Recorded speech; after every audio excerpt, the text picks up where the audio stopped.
Hello. Good morning. I like that clip you got there to get started, man. Yeah, dude, I went and got me one of those what do you call it? Video converter because I was trying to figure out how to like people deal the clips.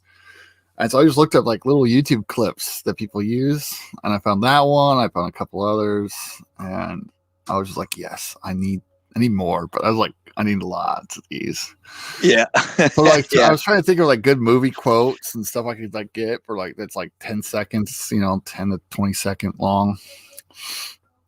But yeah. Yeah, it's a little dicey on those clips. Like it depends on who the publisher is on how much you can get away with. Yeah. Usually as long as they're like less than like, I think it's like 30 seconds or something like that. I try to get under 20 seconds. That way it's not like, that would be like, dude, it's only 10 seconds. What are you gonna do? Yeah. Yeah, it varies a lot, man. Like there's some that let me get away with up to about 27, 28 seconds of a clip. And there's some that's like 9 seconds. Yeah. Yeah. It's crazy. Like Yeah. So BBC, you go over about 10 seconds, they'll claim you. Yeah. I usually don't get much from the BBC though, because screw them. Yeah, pretty much, man, dude. Like, I was gonna do a review of that Doctor Who New Year's thing, and I just couldn't. I couldn't can't get watch the it. energy. I haven't even turned it on because it's just they're just diving into this, destruction of the Crap. canon crap. Oh man, yeah, they hate it. They're like embarrassed by their own histories. They want to destroy every ounce of what was great about the show. Exactly, man. And it's like, So the bad. Doctor's not even a Time Lord anymore. I Right. I was gonna review it or at least put out a video, if not do a stream review, and I haven't even been able to turn it on. Yeah, it was funny. Is I didn't start watching Doctor Who till it got to Netflix because I didn't even know about it, like at all. And then I was like, I wonder what this Doctor Who thing is. And the first episode I watched was the library one. With like, that's a good one. I was like, dude, this show is freaking crazy. Like I'm watching it, I'm like on the edge of my seat the whole freaking show. I'm like, what the hell is this? Oh, there was so much happening in that pair of episodes. Yeah, so I went back and watched every single episode of Doctor Who on Netflix, and I was like, man, this show's actually really great. And my wife actually started watching it with me, and she started really liking it. And then they announced that they were switching it to a woman, and my wife was like, well, that's stupid. And she's like, I'm done. And she hasn't watched a single episode as soon as that was announced. She's like, I don't care. I really tried to give it a chance with Jodie. I didn't care. I was like, nope. I tried. I was open-minded, and like my daughters were excited because like they thought the idea of a woman doctor was cool. Which was what BBC was going for, right? That hey, let's connect. Of course, the problem is that my daughters were already fans, right? So making a woman doctor didn't bring any new fans in. Oh yeah, not one.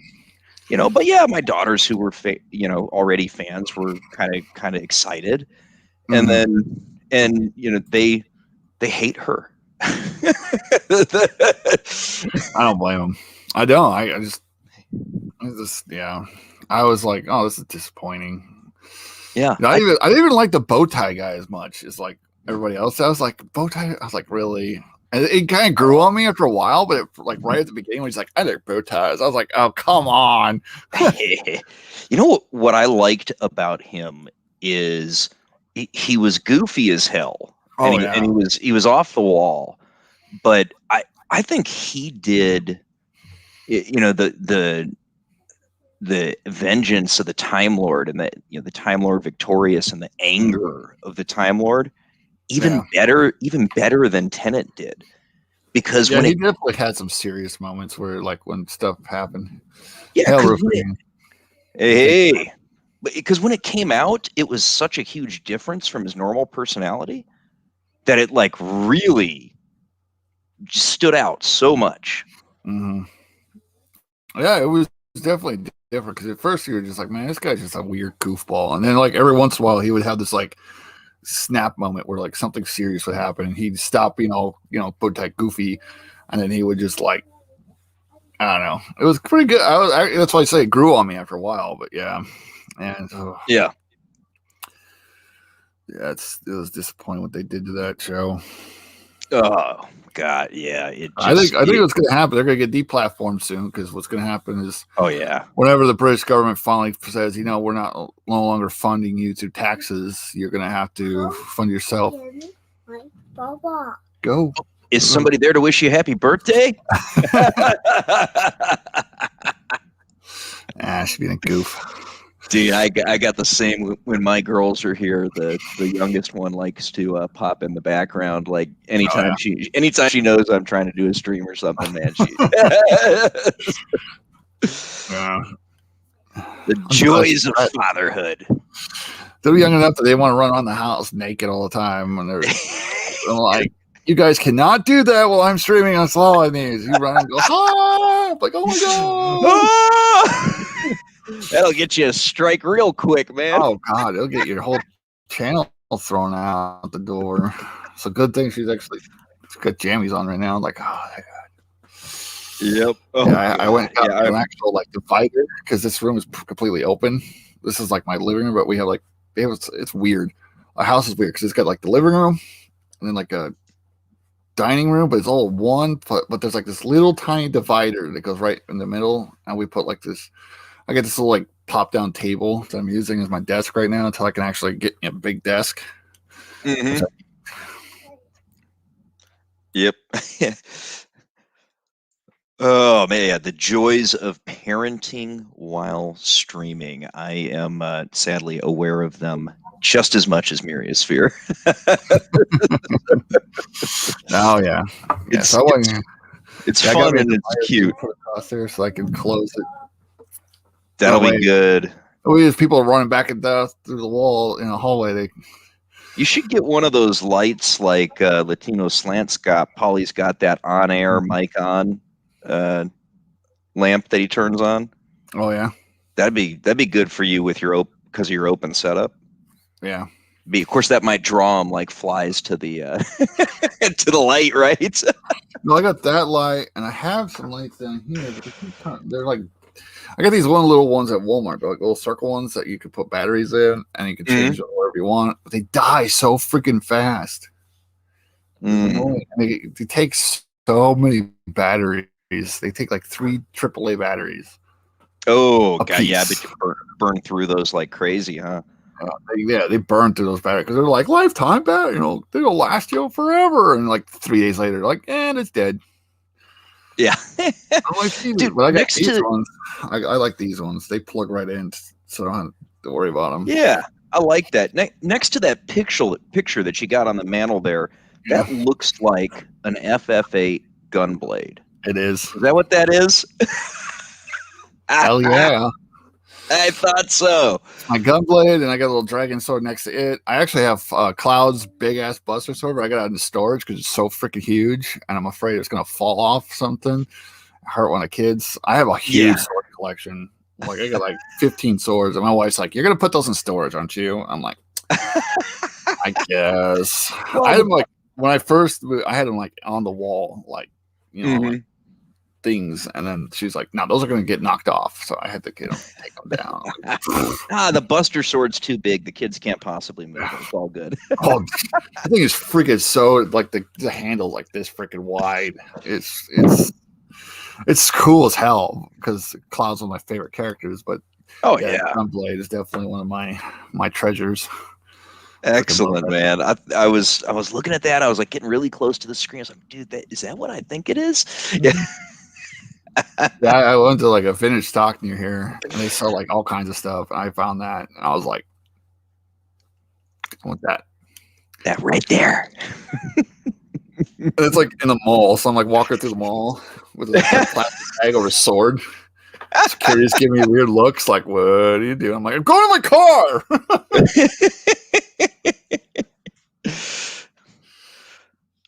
You could help him do his job, right? Security wants to know what's up. You walk up with the gunblade. Lightning sword has aged well. Yeah. Oh man, yeah, I liked that sword. Massive Final Fantasy fan. That's why when I went into the other day, I was looking at some of the manga. I was trying to figure out if I want to get a manga set or not. I found like 5 Final Fantasy manga books. I was like, mine. I don't know Oh, what it's about, but I that's what want you to were read it. showing the other day. Yeah. Yeah, those looked cool, man. It was, Mm. dude, Final Fantasy fan. Like the reason I bought the PlayStation was Final Fantasy VII. I mean, we were like, I went out and got that. I had a, I was a kid in high school. I had a part-time job. I think I was 16 or something. And, like I knew that was coming. I knew Final Fantasy VII was coming. And it was, so I made sure I had the cash. Because back then, you could still get the system close to launch day without too much trouble like you got today. Yeah. And so, I got the system. I got Final Fantasy VII with it. Like, I think the day that the discs released, I walked over to, I don't know, it was probably, God, what was it back then? It was like the original Final. Which one are you talking yeah, about? I'm trying to think about what store I bought it at. I mean, are you talking about the remake 7 or like the original? Oh, the original 7 on the PS. Regular play, yeah, dude. Yeah, the old big gray. 2 years to finish that game, dude. Because what would happen was I would be playing it and I would get to a spot where I wasn't leveling enough. Like, you have to grind in the game. Oh, big time. I'd be like, I'm fine. So I would like keep going, just skipping, fights until I got, and then I would end up in a spot where you can't go back. Yeah. And I'd play a boss. He just freaking destroy all my characters. I'm like, oh crap, I'm stuck. I would have to be like, well, I had to delete my account, start fresh, and then keep going. And then I did that like 4 times. Finally, I got to the point where I finally get to the end. I beat it. And I was like, oh my God. Dude, that end FMV where Cloud uses Omni Slash to take out Sephiroth. Yeah, because I got to the fight, and literally when I hit him, the last time I had like 1 dude alive, and he had like 5 HP, and I was like, "This has got to be it." I finally hit him, and then he goes into that final form. I'm like, "Oh my God, he's gonna wipe me out. There's no way I'm gonna finish this fight." And then it's like Omni Slash. I'm like, "Ooh, what's this?" Click, and I kill him like 1 shot. I'm like, "Oh my God, did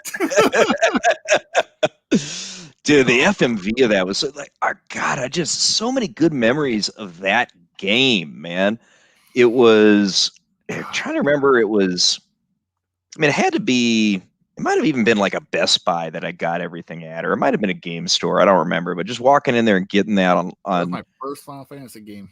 It was not mine, because what had me so excited was I'd been a big fan of what we in the States knew as Final Fantasy III.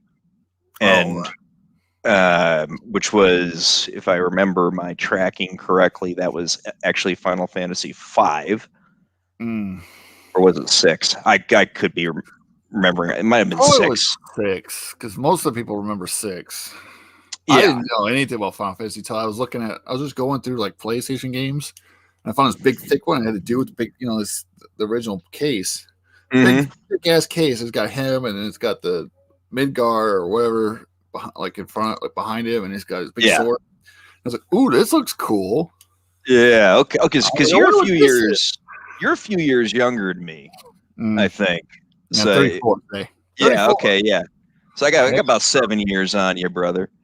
And it was, God, I remember it would have been, I was 16, so it would have been my sophomore year in high school when this thing launched. Oh yeah, and God, dude, like, it was hysterical because it was a huge hit at the high school, like, because everybody was playing this game, and we had a student store at my high school, and about 2 weeks after the game launched, one of the kids that worked there during his off periods, like, put up on the marquee board, Aerith dies at the end of disc 1. Yeah, dude. That is one of the only games that actually made me tear up. Like, I know crap. I started bawling when she died because, man, it hit me hard because I really liked Aerith in the game. Like, yeah. So I was like, man, she was, so innocent and such a nice girl. And when she gets like just stabbed through, I was like, oh my God. was like, no. And then I started really crying because I realized she was my only healer that I had in my party. I Like, know. and now I have no freaking healer. So I'm like, shit. so I pretty much had to start over because I had no one to heal anything. So my next time playing through, I just didn't use her like at all. I just used Tifa with all the cure stuff. Yeah, like, yeah, because you know she's going away. I'm just gonna die because Tifa's awesome. Yes. Oh god. Yeah, that was. I remember I spent like probably 6 or 9 months going down rabbit holes about how to bring Aerith back because there was all these rumors, right? And the internet was in its infancy back then. I mean, it was around, and you had like chat rooms and like bulletin board servers, whatever. But it wasn't like today. Like you couldn't Google search the, you know. Yes, yeah. I remember this. Yes, I remember that. At all. Dude, well, because the N64 launched roughly the same time as the PS. Right. And they stuck with cartridges, which, of course, they produced probably the greatest cartridge game of all time in GoldenEye. Other Ocarina of Time was my thing. Oh, that was a good one. I played that game so many different times. I can't even remember. Yeah, dude, Ocarina of Time was that. Thank you. Probably my favorite Zelda game. Yeah, I loved it. Water Temple. I remember the Water Temple. How many times I was stuck in that damn place for hours, just trying to. I'm like, all right, I raise the water, I'm lowering the water, raising the water, lowering. How the hell do I keep going to this? And finally, I would get it. And I'm like, really? Dude, and then I would play through again. I forget like what I did, and then I'll be sitting in the water tank. I'm like, damn it, I know I figured this out. You know what's cool about that era of gaming to me is like the challenges and the puzzles and things like that you had to solve.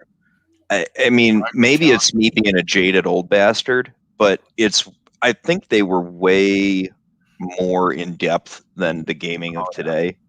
Mm-hmm. Because today, I mean, the games look the shit. Don't get me wrong, right? Yeah. I mean, wow, do they look good?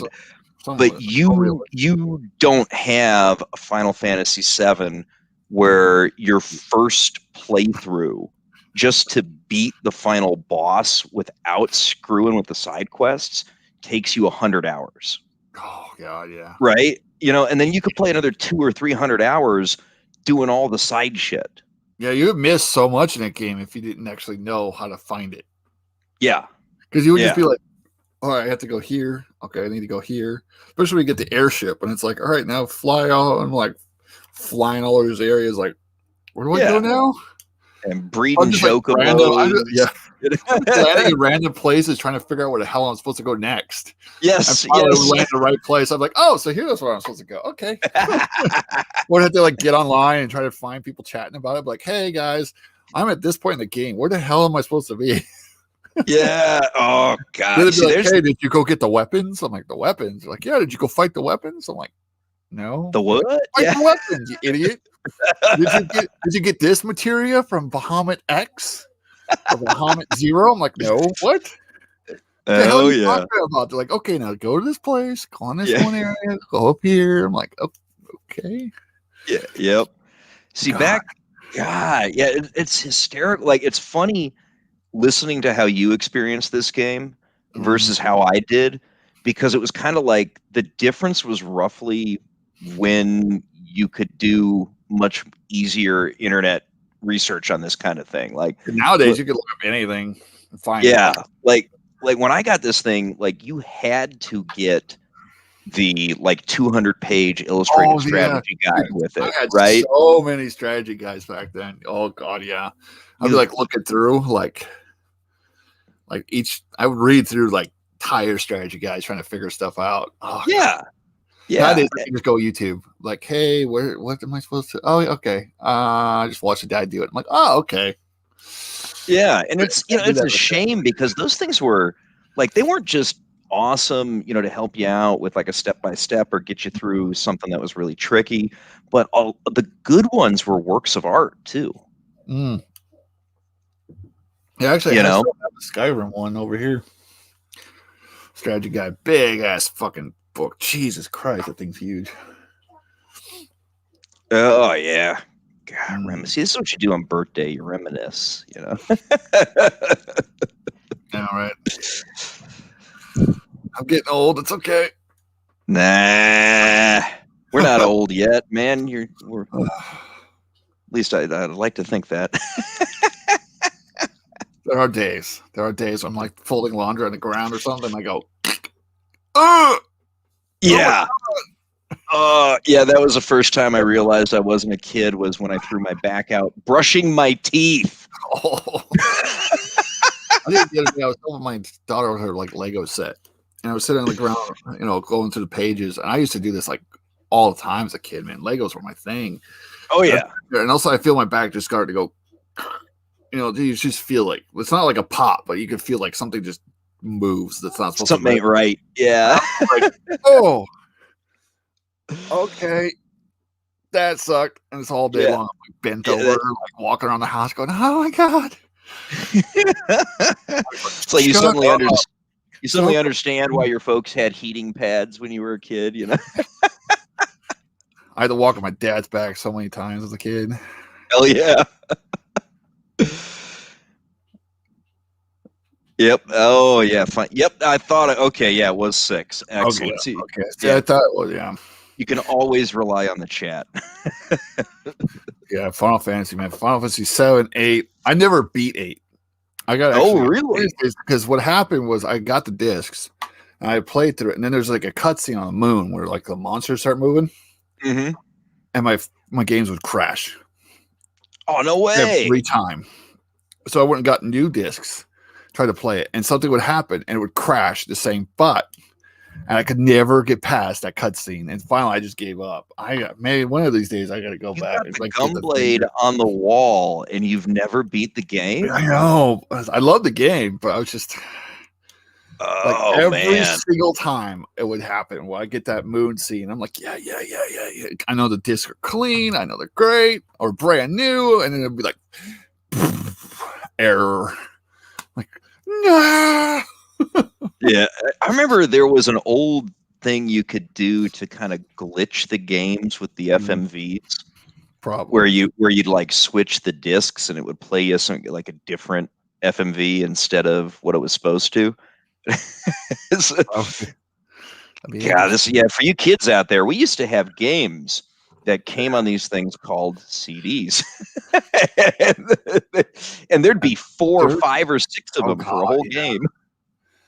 Oh yeah, and you had to switch them too. Like it would literally, you get to a certain point, and be like, "Hey, please put in this too," and you're like, "Oh shit!" And you're trying to run real quick because you're afraid it's gonna, like, if you're not quick enough, it'll like fuck up your game.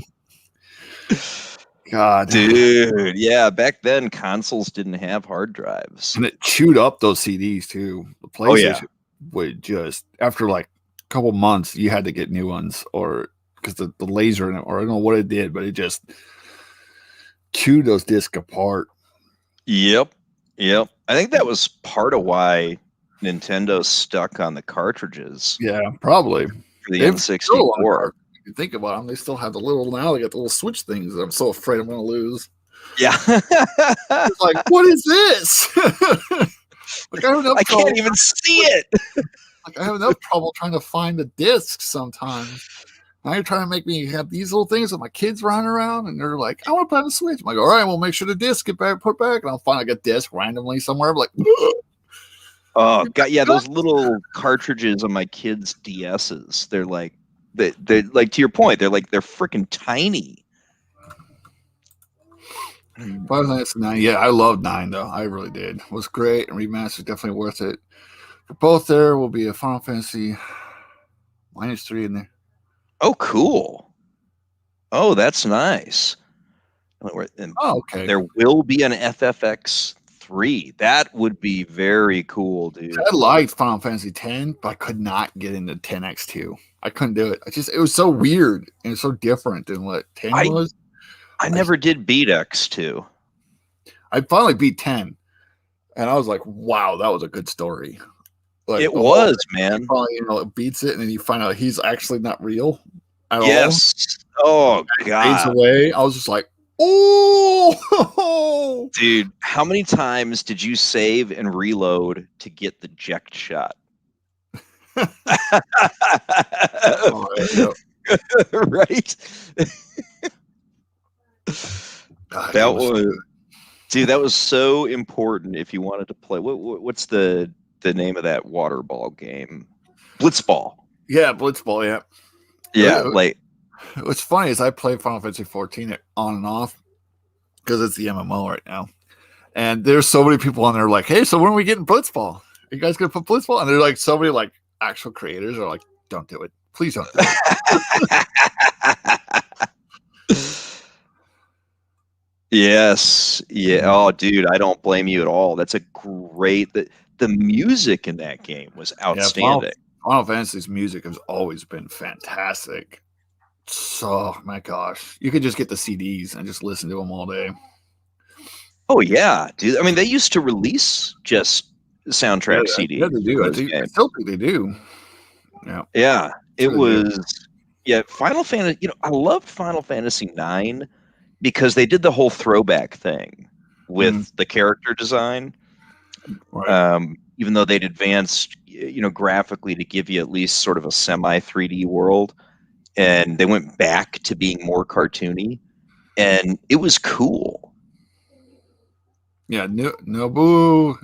I'm not gonna say. I'm not even gonna try. I'm sorry. I would I know love he's to, talking but about that. Yeah. He's one of the like pretty famous persons over at Square Enix who helps does music. Yeah. oh, I totally recognize the name while Oh, yeah. completely admitting I can't pronounce it. Yeah, or I don't know how. Rather, I probably can if somebody else said it. I don't have a PlayStation 5, and I don't know if I'm going to get one or not. But then one of the only reasons I would is Final Fantasy 16 that's been announced because Yoshi P. I don't know if you know the name Yoshi P or not. Mhm. He's the guy who took over 14 after they because they took it down because it was I remember 1.0 came out. I got on Mhm. I accidentally bought like 4 collectibles editions back then. Whoops. Yeah, like the box. Like I have like 4 of the box. I still have one. I think it's unopened somewhere in storage. And somehow I got like 4 of them, and I was like, "Oh crap! How many days did I order?" And so I had it on my little laptop back in the military, and I was playing it, and it was so bad. It was boring as hell. Like it was like you had to go to this like crystal, and you get like these same quests, and you had to constantly do the same quest over and over and over and over and over just to level up, and it was super annoying. So I got to like level 20. I was like, I can't do this anymore, and so I quit playing it for like a long. And then I got deployed. I think my last deployment, and I came back, and they're like, "Hey, Realm Reborn is coming out soon." I was like, "What?" And it dropped, and holy crap! They pretty much were like, "Hey guys, we understand we screwed up pooch. The game sucks. We're getting a new creative team in. We're going to bring the game down for a year or so. We're going to let a new head director come in, and it's going to be his child.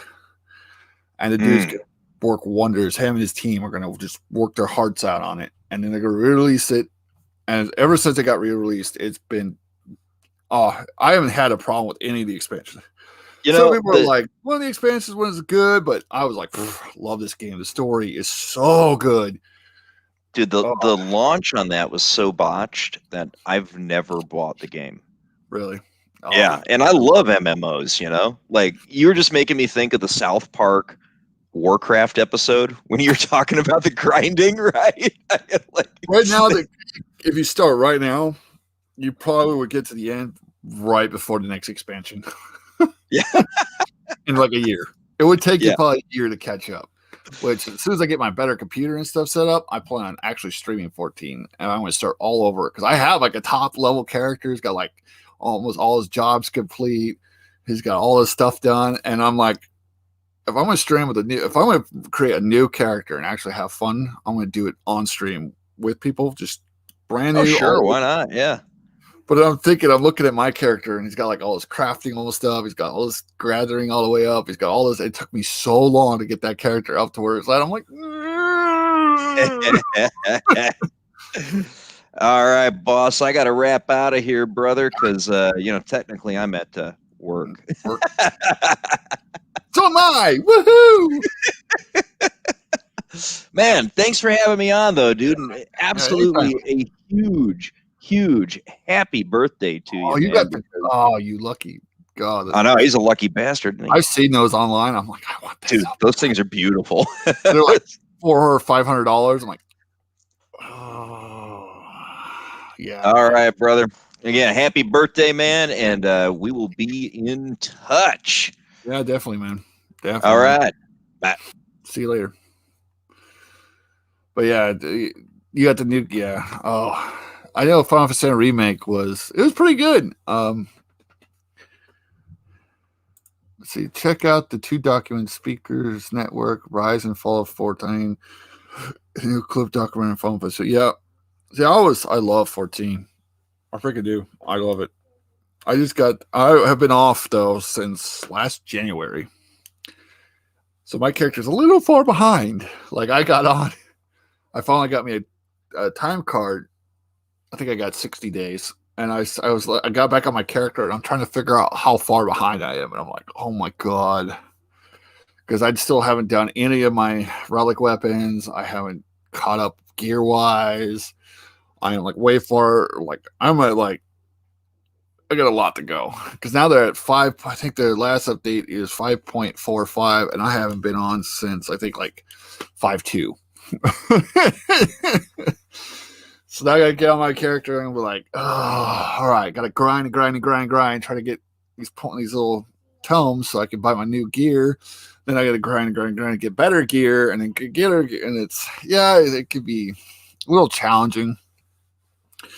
But when you get to the end game and you get like the best gear and you're getting ready for like raids, and that's a big problem I also had before. I've never had time to actually do any in-game rating because you have to like schedule it. You have to get this and that. You have to get a good guild. And I just didn't have the time to do it. Plus, I couldn't schedule anything ahead of time. It's hard to schedule stuff when you have kids and everything running around. So school events and stuff like that. So you're just like, oh, it sucks.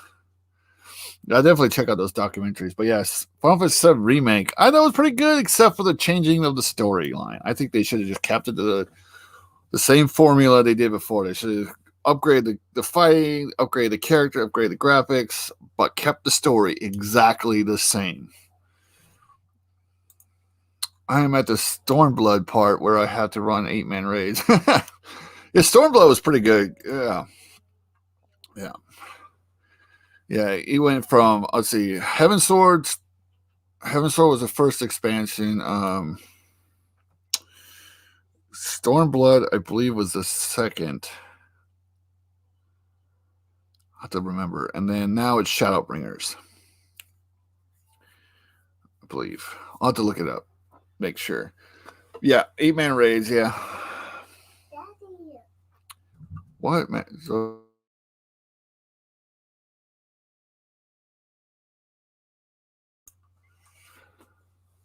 yeah, I understand, man. But I love those, all the expansions. Heaven's Sword was fantastic. Shadowbringers quests are freaking awesome. I love Shadowbringer. It's one of the best expansions I've ever seen in any MMO, like ever. The story is just, it gets so good. I want to finish the story so bad. Like I started playing some of the story quests and I'm stuck because I'm like 10 levels under the next required gear limit to get the next dungeon. So I'm like, damn it. All right, time to go do some dungeons. Try to knock up my gear level up so I can, finish out the quest. So yeah, gotta get that done. Gotta get all the raids done. I gotta remember all the freaking raids. I gotta remember how to play my character. It's been a year since I've been on, and so I got on, and all my action bars have been reset because I play on controller on a PlayStation. So I'm sitting on my PlayStation going, they reset all my action bars. Crap. So now I have to remember like where I had everything and how I had it set up before, so I can remember how to, because it's all muscle memory almost. You play so long in the character, and you start remembering where your buttons are without having to look. So so you can hit faster and faster, faster, faster. Because that game, you really have to know of multiple platforms. That game has been played and talked about for 20 years. I kind of welcome and change in the narrative. Yeah, I guess so. All right. Here. What is you right there? What are you right there? Because I'm talking to people. Here. Yeah, I can understand why people want to change the narrative a little bit, but I just think I don't know. The way they did it, though, like you fought Sephiroth like right in the front, because there's supposed to be like what 3 or 4 parts, the Final Fantasy VII remake. So they dropped the first part, and then they have you fight like the end dude, like right at the beginning, and you beat him. I'm like, no, that's not how I would have done it. I would have had it. If he's gonna do anything, he's gonna show up and kick the living shit out of you. Like you don't stand a chance. Like he's gonna just obliterate your whole party. You just and make you look like a sad little wimp, and then disappear.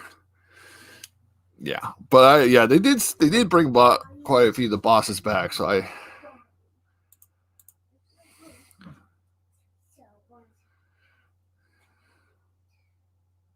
yeah, you do.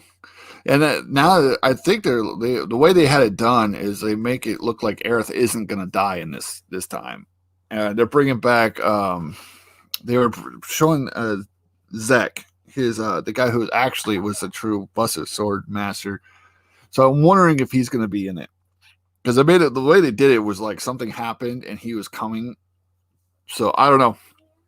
It's kind of interesting. But I kept remembering the story from the original. I'm like, he's not supposed to be here. He's already dead. And you shouldn't see Sephiroth except for like, little flashes. And then you see, Jenova, which, yeah, will be an interesting fight. I don't know what they're going to do in part 2. I heard they're going to go back to the original story, but I don't know. The Guard Scorpion was perfect. Yeah, the bosses were great in the game. Yeah.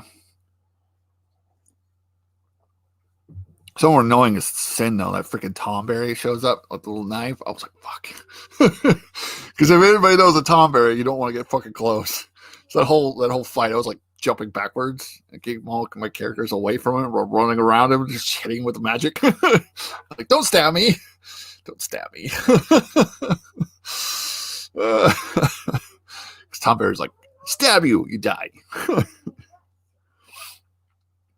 But yeah, some of the bosses are great. I like the train. Man, I was really excited to see the train graveyard, because I remember that from the original one, how creepy it kind of was. And when we went through there and how like oh man, I was like, yes, this is what, yeah. Like little kids like popping in and out. I was like, oh my god, that's how you do it. Oh, and I like the combat. Final Fantasy VII did a great job with the remake. Did a great job with the new combat. Oh yeah, that's right. Yeah, it is. It's the clone of Sephiroth that you meet the whole time until the very end, where he's in the crystal. Right. Yeah. I can't wait to meet Vincent. That's gonna be freaking sick. He's one of my favorite characters ever. So I can't wait to meet him. And a couple of. Oh yeah. I guess it was Jenova or Sephiroth. Yeah, you're right. Mm-hmm. Who stabbed Aerith? Yeah. Oh, Jenova. Yuffie. Yeah, Yuffie is gonna be crazy. Oh my gosh. Yuffie, you got Sid you haven't met Sid yet. I don't really like Sid. Who else we got left? You did see Red 7 right at the end. Cat Sith, you saw at the beginning of it, but he isn't in it yet. So that'll be an interesting character to see what they do with. There's one more, I think, if I remember, unless I'm thinking of a different game. He might be a different game. I was thinking of some dude who's like big and he's got like dreadlocks. I think that's a different game. I think that's 9. Red 13 is one of my Red 13 has always been one of my favorites. Yeah. Yeah, what I used to play in Final Fantasy VII, my characters were always Cloud. Well, first time it was Cloud, freaking Aerith. Who else did I have? Sid. Who was my last character? I think I had Tifa. And then when I had to restart after Aerith died, I was Cloud. I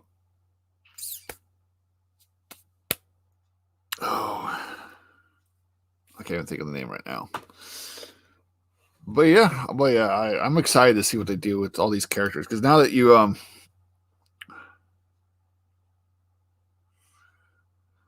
was 9. Red Dreadlock. Yeah, that was 9. Yeah, you're right. I did like 9 though. It was very interesting. I did finish 9, but man, I was like, it was crazy. That game took forever. I was thinking I'd get to the end. I'm like, this has got to be the end, and it would go on. I'm like, Jesus Christ, how long is this game? Then you find out like you're some kind of like ancient, and you go to another world or whatever, and it's like, Jesus Christ. Oh my gosh. And then I got 10. Took me for a while to beat that game. I really didn't get into the lightning stuff. I got into 12. I actually have 12 on my Switch. I don't think I beat 12 though. I think right on that game, I'm in the desert. I gotta actually get back into that game. And then, did I play 13? 11, Final Fantasy 11. I was a massive fan in high school. I really loved 11. I got so far into that game.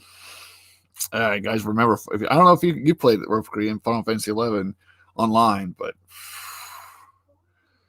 I put hours and hours and hours into that game. I had like a high-end level paladin. I had a really high-level monk and a high-level black mage when I was in 11. But everybody wanted me to play nothing but paladin, because I had like a big group of friends I would play with, and they really liked me as tank. They're like, dude, your paladin's awesome. You need to keep going as a tank. I was like, I don't know. I kind of like these other classes. Like, no, you stay. I'm like, okay.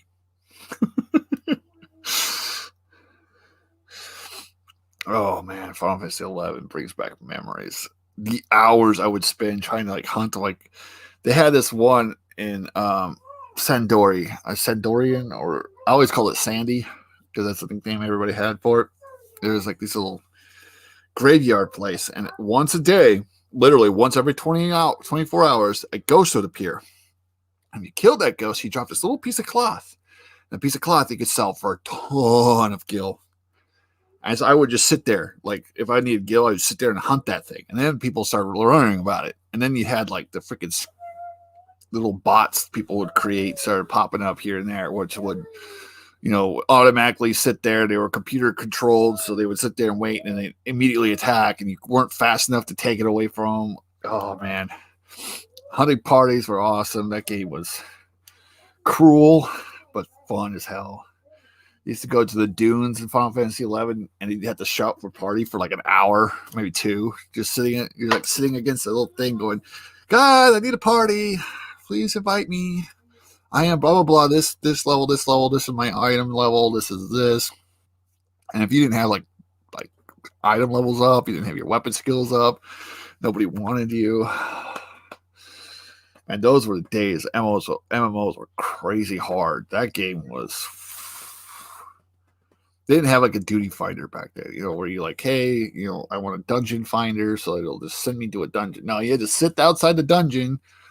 This didn't have dungeons. Final Fantasy 11 didn't really have dungeons. It was all open. So you'd have to go to like different areas, different zones. And in different zones, you could level up from this level to this level.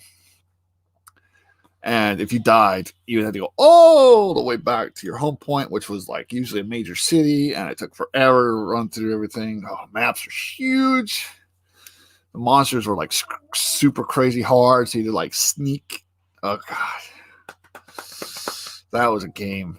I haven't gotten to it since last time I played 11 was right when they dropped the Corsair expansion, where they had like the Corsair and Puppet Master, and I was playing it way back then. That was fucking such a long time ago. And 14 came out when I was in the military, so I played World of Warcraft when I was in the military. I didn't know anything about World of Warcraft until I lived with this guy. He was in my barracks, and the dude was a massive WoW fan. And he was always Horde. And he was like, if you play Alliance, I disown you. So I would go. He finally convinced me to get the game when we got back from our first deployment. And I played with him because he was my roommate. So I played with him like constantly. And it was pretty not bad. It was a pretty good game. I think we were playing right before Cataclysm came out. The Cataclysm came out. We played a little bit after that. And then I pretty much stopped.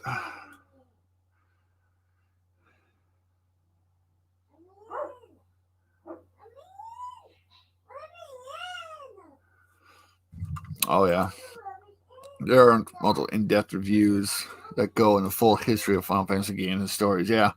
There's some dedicated channels to just Final Fantasy games with Square Enix. Like Mr. Happy is one of the guys I really like watching. Work the Game. Those guys are pretty cool. I like watching them.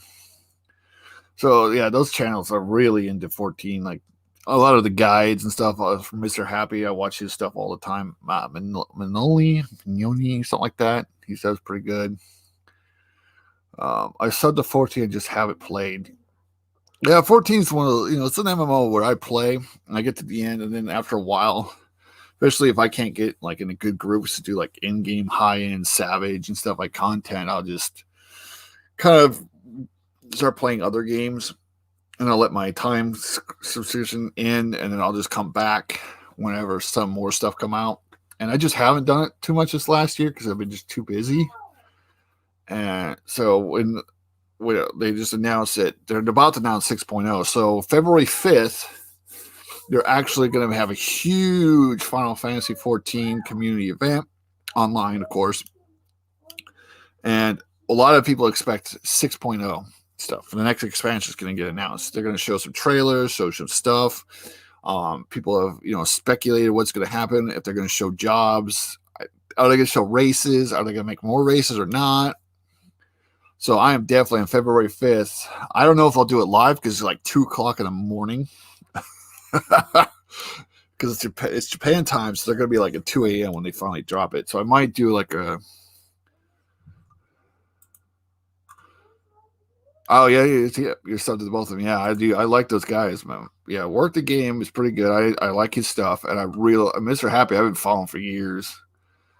He's helped. That dude's helped so much because I'd have to go back and relearn stuff, and I would just go watch his like guides, like Monk Guide. Okay, now how did I do this class again? Oh yeah, okay. Oh right, yeah. Rage, like I would, because I'm not like an end game player, like I'm not a big Savage guy or anything like that because I never got into the groups. So I would just watch what they do, and I would learn fights so that when I hate to be that guy that goes in. I usually main Monk or Dragoon. I usually main Monk because it's always been since like 2.0 has been like my main. I always go back to. And I like it now. They got rid of the Grease Lightning. I just found out. I was like, what the hell? Because I didn't even realize it. I just got back into it like last week. I started playing it. And I started to relearn my Monk. And I was like, there's something different. I can't put my finger on it. And I realized they had taken off the Grease Lightning. No longer did Monk have to worry about Grease Lightning. Because I was watching one of the videos. And it's like, yeah, they took her. I was like, wait a minute, what? Like, holy crap. That made what Monk was kind of challenging because you got to constantly had to keep up your Grease Lightning, keep up your speed. And it was like, it's kind of like Dungeon Guides. Yeah, he does really good Dungeon Guides. Yeah.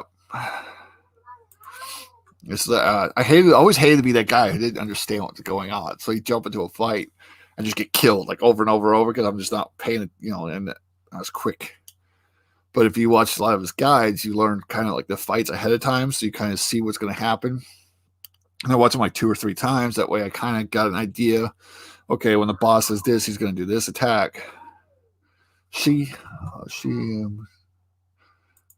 I think I actually, yeah, she. Oh, I know who you're talking about. Okay, yeah. Uh, yeah, I know who you're talking about. Mm-hmm. Oh my gosh, so many. I will be streaming 14 though. When I get my better computer. I would try to get it on Steam. I kind of screwed up because I've had it on my computer a long time ago. So if I go onto you go on your mug station. For those who know what 14 is, you go on your mug station, and it'll tell you like all the purchases you've done, and it says that I have purchased the main game on Windows right before I think Heaven Sword. I got it all the way down to Heaven Sword, and then I got PlayStation. I got all of plus the collector's edition. And so I went on the Steam and I bought the just that Heaven Sword, which is like the starter edition on Steam. And I tried to save it to my account.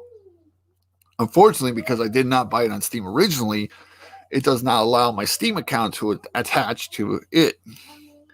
So I spent like $30 for no reason. It kind of sucks because I was going to download my little laptop here and see if it would work, but I doubt it will. My little laptop sucks, and I doubt I'll be able to handle it. Plus, stream it. Yeah, I don't think so. Not any good quality.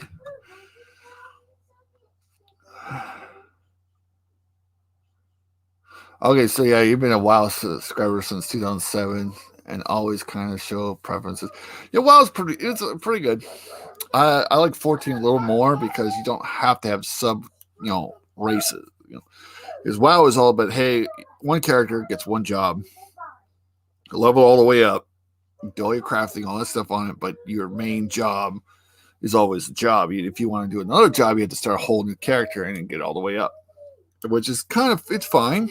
It works for if you want multiple characters. But 14 does it where Vigilante Williams. Thank you, man. And if any of you want to join, there's links in Discord. I threw the links in several Discord chats. I also sent one to Culture if he's still here on Discord. If you find one of the links, click on it, come on in. I don't care if you can. Some people are too busy to do it, but thank you, Vigilante Williams. But yeah, so lost track of what I was thinking. Okay. So 14 does it where you could just switch jobs. You switch pretty much your weapon, and you could save it where you have multiple. So you're like, you want to be a paladin, you want to be a dark knight, you want to be a, samurai monk, bard, blah blah blah. You just push the button, it switches, and you level one character, all jobs all the way up. And that's what it's so kind of difficult when I look and I'm like, I want to stream a whole new character with everybody. I'm going to create the character. I'm going to stream the character. I may actually wait till 6.0 comes out for the new character. That way I can be like, hey, the new expansion's out. You're looking and working. Yeah, there's no problem, man. But thank you for coming on. But yeah, oh my gosh. So Arthas is my main character. Arthas Arkwright, just like the main character in my book, which I'll actually talk about the name. Because everybody's like, would you steal that from WoW? Actually, no, I didn't. And I'll explain later how I came up with Arthas. But Arthas Arkwright is my main character in my game. So I kept the name and I put it into my book as my main character for my character. And I just really like that name. But how I came up with that name is way back when I was in high school, like back 2004, 2005, I started playing Final Fantasy 11. And I was playing a human red mage, but I liked Arthur at the round table. I couldn't pick Arthur. So I kept trying to come up with combinations of Arthur or Arthas or Arthas or, until I finally came up with one that worked. And Arthas worked. And it was Arthas Azamine because I used to play a Star Wars game like a long time ago. And the main character's name was Ace Azamine. And I really liked that name. But I didn't want to call my guy Ace Azamine. I wanted to be Arthur, like Arthur the Knights. Ended up becoming Arthas, and then later on, when I was actually, I think 14 was when I picked Arkwright, and so I started playing as Arthas Arkwright in 14, and then my buddy's like, "Hey, did you know that Arthas in WoW is an evil Dark Lord of the undead?" I'm like, "What?" Found out, yeah. Arthas is actually already a name that's been pretty famous in the WoW community. I'm like, oh, okay, well, that's interesting. But yeah, Arthas Arkwright was my main character, and actually, I'm probably going to name him the same, unless I choose a female character when I do like my online streams, which I may do. I'm hoping in 6.0 they don't actually release a new race. I hope they make male races and female races of the ones they already have locked, because I think that'd be really cool. Because they have the what do they call them? They're in Final Fantasy 12. They're the bunny race, and they're all female in 14. But they've shown artwork for like the male ones, and they look freaking awesome.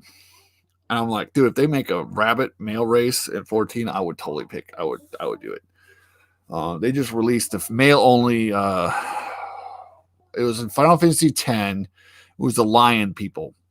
If you guys remember the blue lion guy, well, in 14 they just released that race. In 14, you can create your own. Pretty much, I can't think of their names right now. Got like, my mustache is like tickling my nose. Like one hair is like poking me right in the nose. It's fucking. Oh, it's annoying the hell out of me. But yeah, so they came up with that and the bunny race, this last expansion. For that, they had the dragon one, and I think that's all they released. That was in Stormbreaker, yeah. And they haven't released another race. I don't know if they're going to release another race. The Kamara, yeah, the Viera and Kamara. Thank you, buddy. Yep, Viera.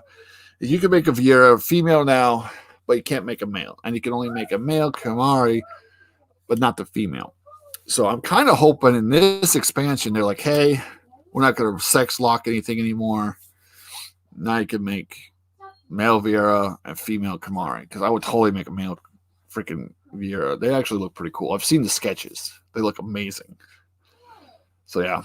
I'll have to think of what I want to create, because I do like the little dudes, the little Lalafels.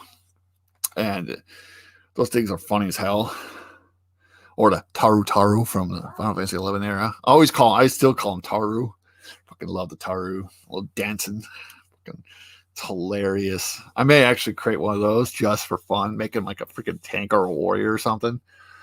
For my lunch. So there's a little dude with a big old axe. He's like, yeah, and he fucking charges into combat. Great. Leroy Jenkins, fucking jump in. Shit like that's funny. Oh, I fucking love playing the little Lalafell. My main character is a human. I have played him as a Lalafell because I've changed his race a couple different times throughout my playthrough. So, every once in a while, I'll go get me those vials and I'll change him up a little bit just to kind of. I created him as an elf when I first created Arthas. And then I went to that, and I went to different human, and then I went to Mustoki male, and then went to Lalafell, and I played Lalafell for a long time. And then I finally went back to human because I kind of like how the gear sets on the humans, because everything kind of just works better with them. But yeah, I love the Lalafells. Oh god, there's so many funny videos with Lalafells, like dances with Lalafells, how to catch a Lalafell, and 14 community is pretty great. I will say that. Final Fantasy 14 community, especially a lot of the live stream guys, make some great videos. Festy. Hello. How you doing, buddy? Am I supposed to talk now? Oh, yeah. If you want. Yeah. Well, happy birthday. You're turning a little blushy there. Look at that. Look at you turning red in the face.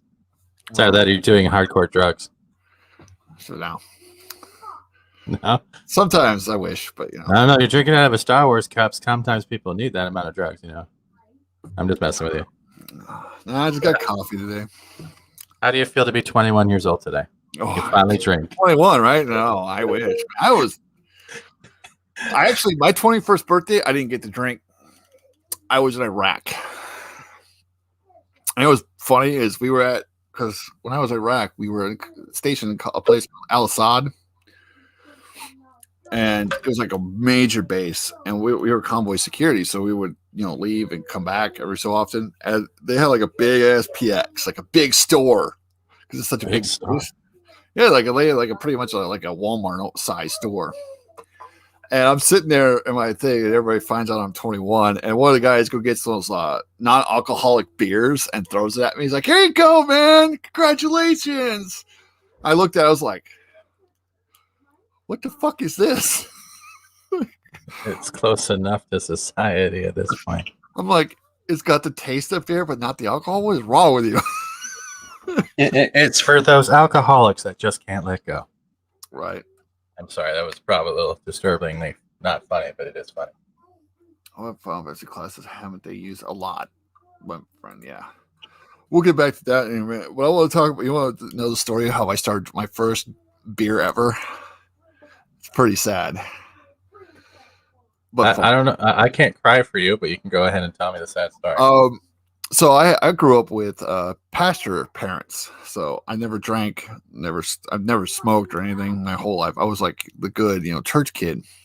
That's a load of bullshit. I don't believe that in a second. You look like a church disturber. I think you're lying to everyone here. Well, I can swear, right? So I joined the Marine Corps at 19. I was sitting in my room one day, and I got a rank wrong. I called a dude by the wrong rank. And so I had to sit there and write out this dude's rank like 10,000 times on a sheet of paper. So I'm like fucking pissed.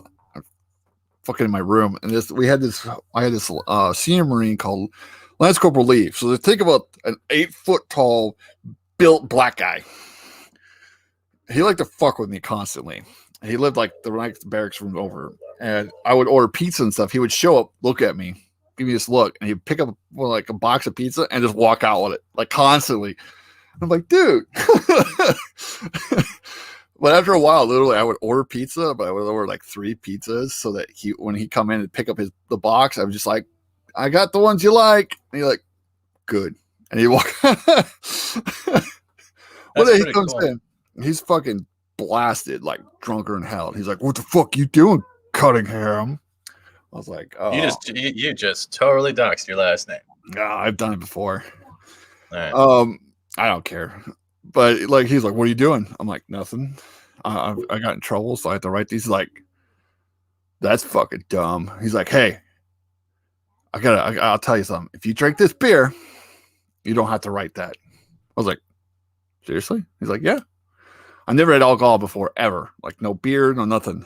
I think it was a Miller's Light or something like that." He's like, "Drink it." That's not beer. That's not beer. That's not beer. So I was like, okay, I guess I'll drink it. So I started drinking. And I was like, "Oh, that's a fucking gross." And he's like, "Really? You don't like it?" I'm like, "Oh no, man, this tastes like shit." He's like, and he opens up my little mini fridge and he pulls out one of my little Mountain Dew cans. And he goes, "Here, mix it with that. It'll taste better." So I took a cup and I literally mixed beer with Mountain Dew. I was drinking. I was like, not too bad. So I kept drinking them. I have never lived that down. And like, dudes are like, "You mix beer with soda? You fucking bitch." I was like, "How was I supposed to know?" No, I can get it, man. Because sometimes with beer, especially if you're not used to it, it's like an acquired taste. Like I didn't start liking it till I started like going to the club and getting heady into raves and parties every weekend after work, right? So I still don't like it.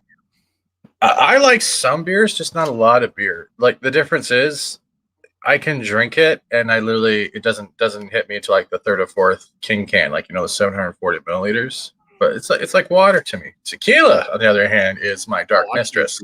I cannot drink clear liquor. I get all full. It's bad. Oh shit. Just one. I don't know what it is. Clear liquor just messes with my stomach. So I was like vodka or anything. I'm just like all over the place. You have the face of a Jaeger bomber. That's what you look like. It looks like you go around with Jaeger bombs. That's about it. Well, later on, I started drinking all kinds of weird shit when I first started. Like I found the what's that what was it called? Barley something like that. But it's like you're supposed to mix it in coffee. It's like chocolate, like Kahlua. Yeah, stuff like that. And I didn't know about that. So what if it's Zambuca? Oh, you're thinking either Bailey's out. You're thinking either Bailey's Irish cream, because I was about that is Zambuca, and I'm like, yeah, that was it. I had like 3 bottles in my fridge or something at a time, and I would sit there and watch movies with my buddies and just drink. No problem. Beer is disgusting to me, though. Yeah, whiskey's not bad. I do like some whiskey.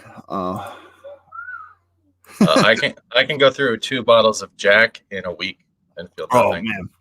So I started drinking that, and I would down like the whole bottle. Like I would just drink the whole bottle, like straight up. And then my buddy's like, "Dude, that's fucking weak, dude. You need to start drinking some real shit." So he got me the Jack Daniels, and I started mixing Jack with Red Bull. And I figured out, like, if you mix it just right, it tastes fantastic, but it messes you up, but the Red Bull keeps you fucking alert. Yeah, it keeps you alert that you're messed up. So it's like an onward cycle. It's like, I want to go to sleep. No, you're fucked up. You got to deal with it now. I'm like, okay, right. That's great. As I'm drinking Red Bull. God, I drank the shit out of that. And so I would literally be like at the bar, like just drinking them. And then my doc found out one day, he's like, what the fuck is wrong with you? I was like, what do you mean? He's like, are you trying to kill yourself? He's like, that shit is fucking you up. You have no idea, because one's a downer and one's an accelerant, and it's not good for your body. No, it's not, because you're confusing the hell out of your metabolism and your brain in general. God, it messed me up, but I like that. And then later on, I started with rum, and I actually learned this from my old boss. Is you take like dark spiced rum, and if you mix it with root beer, if you mix it just right, it tastes like vanilla root beer. Tastes good as shit, but it'll mess you up. You really want to try something if you're a root beer guy? You ever heard of Crazy Uncles? No, I haven't. No. Crazy Uncles comes in pre-spiked root beer, right? But you don't taste the alcohol at all. You just drink. It's like, feels like you're drinking root beer. So you don't realize you're doing it until you try to stand up that first time, and then it's like my legs are still on the chair, and my eyes are looking at the bathroom, going, "I gotta piss." And they won't agree with each other. It's like, come on, guys. And it's like you're doing one of those Robin Williams skits where you're lifting up one leg at a time, trying to get there, going, please don't make me fall over. Oh, okay. Yeah. I understand. I like how, I'm going to bring up a stereotype. Do you ever notice that most Caucasian people, most things they do when they're talking about conversations is either how drunk they got, how high they got, or how messed up they were yesterday? You know, those are the 3 top conversations. Oh man! I like how you keep wiping your nose too. I'm not going to go into your Scarface routine. Yeah, I know it's the mustache. No, it's my mustache. Like that's that one hair, right, that goes up your nose, and it messes with you, because at the same time you also think, is that just the nose hair that's too long? So you start looking for it, and you're like, where's Waldo for that one hair that's driving you? I don't know why I'm going to nose picking. Yeah, it's just messing with me. It's like tickling my nose. I'm like, stop it. But how do you feel older? Because you don't look like you're in your 21s. Oh, right. I'm 34. Yeah, I like that. Oh, shit. You're 34? Yeah, 34 today. That's cool. Thank God you're older than me. Yeah, I'm old. I understand. Some days I feel a construct. But since I got here, can I lecture you about, since we're on a platform, about how racism is bad? Because I want to do the ninja routine right now. Is anyone else ready for that? No. Have you read that? Have you seen the people going after? Is the people going after a fucking ninja? Oh no, not ninja. No, but I've seen the ones that are going after like the Star Wars and. Oh no, this happened yesterday. After EBS and. Oh, that and you know Elliot Page, right? Who was once Ellen Page. Yeah, she's divorcing now. Really? Yeah. It's funny, but people have been going after her. You gotta listen to this. This one person's like this, a hot streamer or not. It's 100% your job as a cisgendered white straight man to educate your audience and people around you. When possible, racism and white privilege bracket plus sexism, homophobia, transphobia bracket, because those are issues historically and systemically cis hetero white men's fault. Coming from a woman who has a low-cut top, using her tits as her matriarchy to spout nonsense. And they took it all out of context. Like, I don't defend Ninja. Ninja, I know, is built great, but Ninja made a point, right? It's not my job to entertain your kids. It's not my job to tell them what's right or wrong. They're your kids. I'm not their parent. Don't put this crap on me. But it's been a nutty day, man. It's always crazy. Yeah, they expect other people to pretty much raise their kids, and it's stupid. And then they demand that you you accept your white privilege. I'm like, man, you know what I could do if I had actual white privilege? Like, I want to know what that means. Like, if I have a platform, you know what you learn when you're on a platform? The same thing when Ninja was like, hey, I don't play like with just one female as like a partner or duo. It's because that leads you to get screenshots, get captured, get video clips taken out, processed, and they can use it as ammo. But I understand Ninja, man. He except for that one party where he tried to get everyone to do the floss and everyone looked like he was nuts. That was about it. I don't really care for him, but he's all right. Sorry, I don't mean to be all like taking away from your birthday. Oh, you're fine. No, I was actually talking. I was looking at that. I was looking at some Bounty Comics things earlier today. I saw a lot of that stuff. I was like, seriously? Well, Bounty in the comics, man, like they do what most news won't do anymore. And I'll stand by Dollify, John Trent, and all those guys because they're breaking down the screenshots and using it as factual evidence. And even when it's right in front of their faces, they still believe one thing: it don't exist because you're a white male and you have a penis. Your penis is the devil. They think we're all like somehow all white. We're rich. Oh, you haven't been to that convention? You haven't been to that convention? You really haven't? Where we all get in one big stadium and we all talk about how we hate vaginas? You know, I haven't heard one man say that yet. But we all get together. You know, it's like then we put a Red Bull in our whiskey. Yeah, women just be in the kitchen cleaning. I'm like, yeah, like my wife make me a sandwich. My wife makes way more money than I ever could dream of because she's a traveling nurse. So she makes tons. and you're the stationary circus, so it kind of balances out, right? Yeah. Because these online shows become a circus. Yeah, I was working security before, and now I've done that working from home. So security sucks, especially when they make you stand on your feet for 8 hours. Like, can I just have a chair for 10 minutes? No, I'm like, bro, there hasn't been anyone here in 18 hours. Can I please have a chair? No. Okay. Oh, okay. You stand there, look pretty. Oh no, I just learned how to. If tries anything, you have nothing to defend yourself with. I love that. Oh, you do. It's called bad jokes. It's like you start like repeating dad jokes. Your mom's so fat. Your dad's so ugly. You just keep going on until eventually, like, this guy's weird, and they just don't want to rob you anymore. Oh my god. Yeah. So. Yeah, my wife became a traveling nurse because she was doing nursing school forever. She finally graduated for that. And she's like, hey, if I travel, I get a whole lot more money. And I'm like, and you're stuck with the kids. Win-win. So we agreed that, because we looked at babysitting. We looked around at like people to watch the kids and stuff. And we're just like way more than even my job paid. And I was like, not worth it. These people are nuts. Like, you're going to watch the kids, like maybe one kid for a couple hours a day. You want how much? No, it's just like, use the staple gun, put Jimmy on the wall. $1 an hour. I'm like, no. So we were like, yeah. So I decided to leave my job, stay home, take care of the house, take care of the kids. Probably that's cool, man. You're actually being a stay-at-home dad, and as much as people try to rag on that once in a while, excuse me, sorry. It's a full-time job in the same way because not only are you trying to take care of the kids, take care of the house, take care of the meals, you're also making yourself a role model to these kids. So it's the win-win, man. A lot of dads would actually like that time with their kids because back in my day, I remember they reversed it. My dad would always be at work.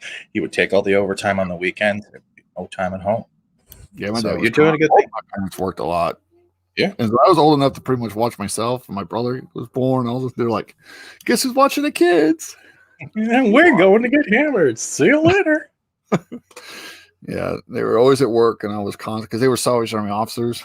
So they were pastors for the Salvation Army, so they always had to do all the Salvation Army stuff, especially winter where you had all the kettles and you had all that stuff. Oh yeah. So I had to grow up in that, So I'm desperately. Thank you for stopping by. Thank you, man. Oh, look, people that say hi to me in other chats but never show up at my channel, you goddamn bastards. I'm going to guilt trip you right now. The social justice overlords demand it.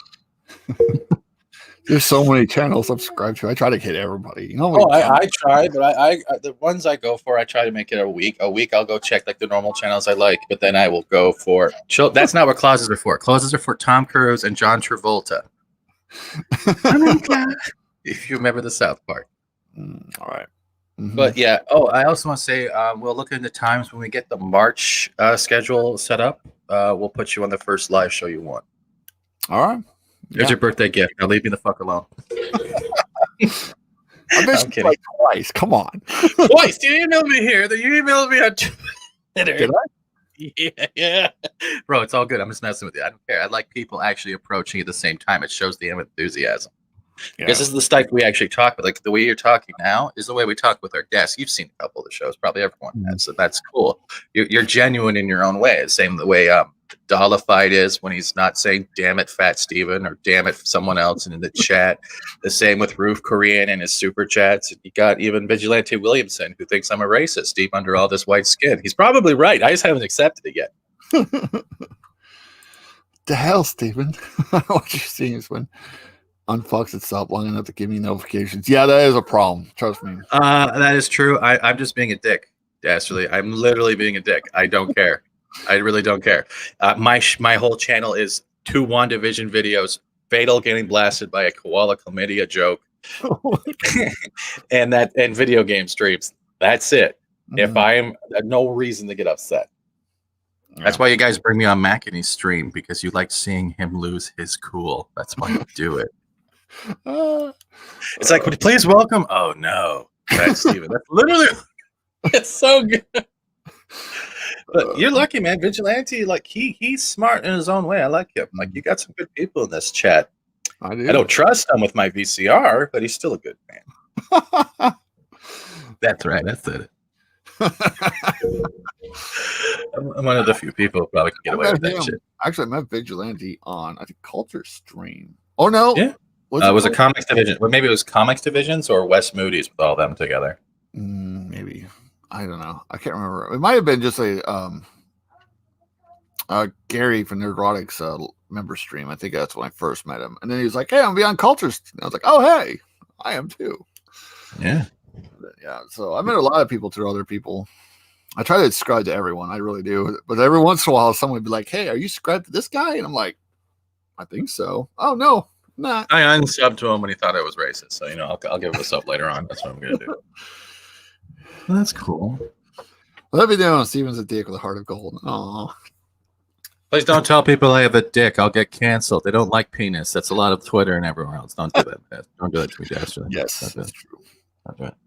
Yeah, it's literally went from white males to all males are bad. So now even if they're black, they're like, you're still yeah, because you're straight too. It doesn't even matter. Yeah, this is a bad thing. They're like, hey, since this isn't a swear word, then why do you use it in such a terminology when you're bitching someone out if it's not a bad thing? You made it up. The whole word's made up. I guess it's made up. I think it's made up. I was like, I'm just changing the locks on my door. I feel like I offended Vigilante. It's. Did you get anything special for your birthday? Not today, but I'm going up to Kansas City to see my brother this weekend. So I'm gonna hang out with my brother. How you getting there? Hot air balloon or tornado? Yeah, we never know. With Missouri, you guys are part of Tornado Alley, aren't you? Parts of Missouri? Yeah, I thought so. Yeah. Actually, where I lived in 2011, they got really bad when it went through like the whole main town. Wiped it like an F5, like wiped out most of the city. Crazy. The reason why I still use a VCR is because most of my porn is on 8-track. I still don't know why it doesn't work for me though. Yeah, bitch. You know what's funny is like my wife when we moved in, I literally have boxes of VCR tapes, but I'm like, honey, we don't have a VCR. She's like, I know. What you should do is invest in the so you can keep your tapes as well as digital copies. The VCRs, like the way with record players, how they have to transfer your vinyl to MP3. Just do it with your VHS and get the one that will hook to your computer. That's what you can put on your Christmas list. Yeah, there's stuff like that. My dad has one of them. It's a record player, right? But it has a USB wire that comes out of it, so you can actually plug into your computer, set up the software, and as the vinyl's playing, you can actually record the vinyl to digital format. Anybody else notice all the record players are now being sold all over the place? Yeah. I'm like, wait, records coming back or something? Because like literally, I walk to Walmart and they'll be like record player, and all these records. I'm like physical media, especially, nothing sounds better than vinyl. That's the truth. I'm gonna stick by it. Even I think Gary has said that too. I think a bunch of people said that. And even Tom. I think there's nothing sounds better than vinyl. Loki has said that as well. Yeah. I gotta go back and get me. I have boxes of DVDs somewhere in storage. Well, eventually I gotta get all that stuff back and figure out where to put it all. But yeah. You're looking at a room with no hope. You're like, I'm gonna put it somewhere, and then you look behind you like, I'm not gonna put it anywhere. It's just stay. Well, my house is very small. We live in a 3-bedroom, and we have our 5th kid on the way. So You don't know how many kids you have? yeah, 5. I had 2 stepkids, 2 daughters, and a son on the way. Sometime in March, the end of March, he's supposed to be here. So, Which one makes the best set of Nikes?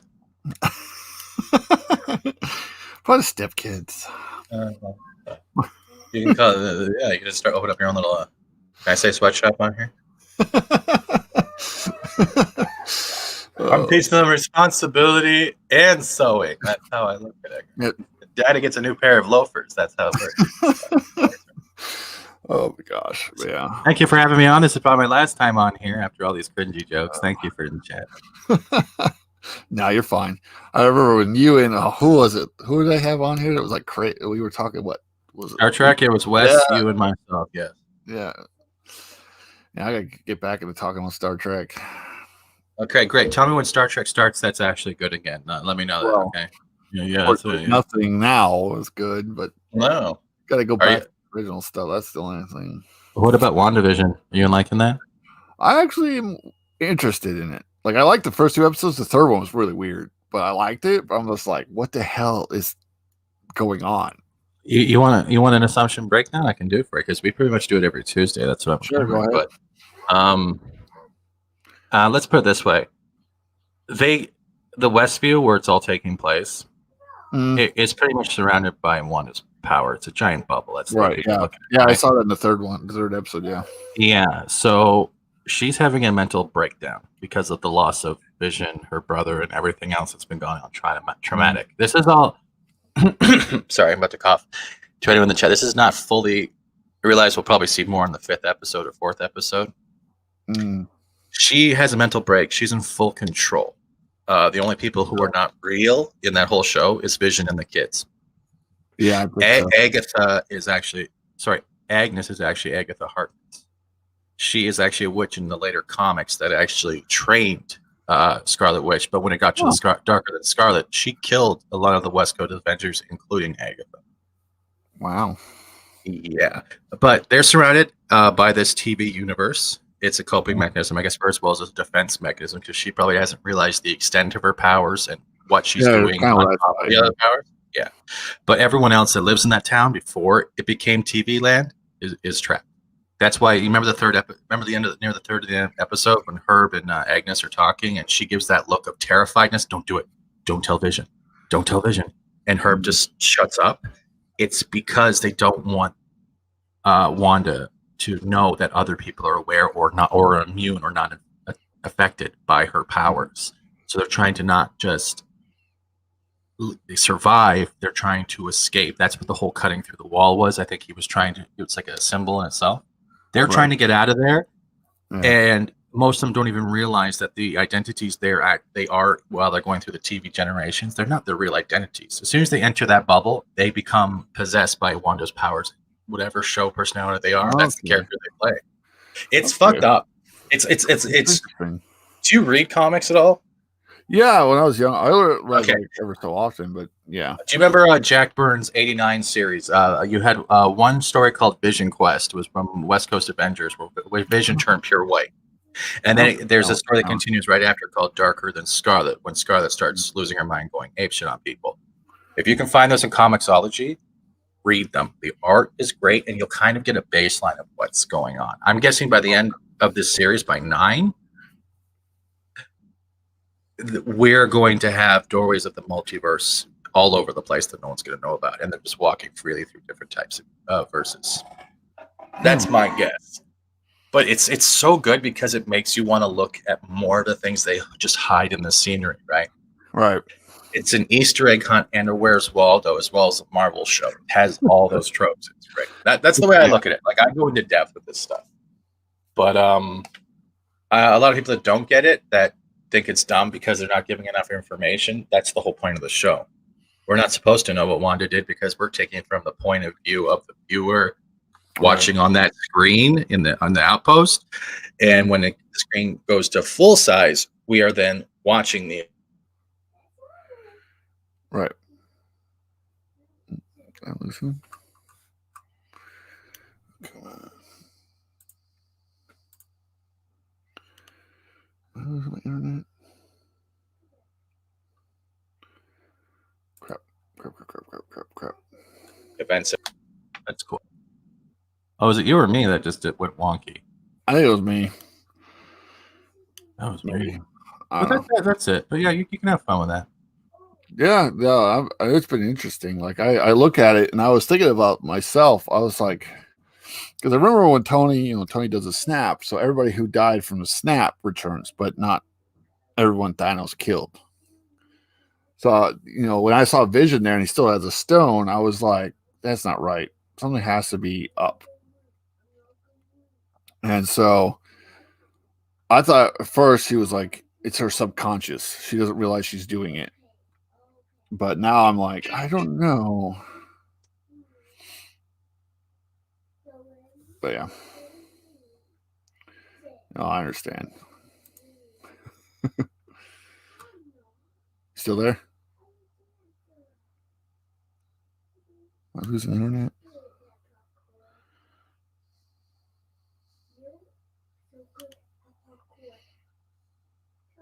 Everybody in the chat, if you can hear me, let me know. Just want to make sure it's not my internet dying.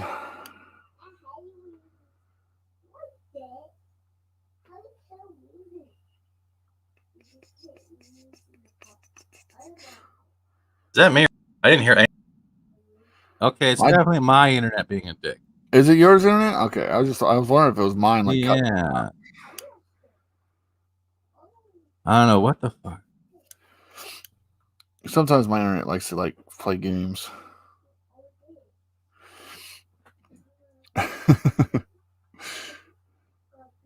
Okay, Roof Green says he can hear me. Okay. All right, so it must be his internet is messing with him.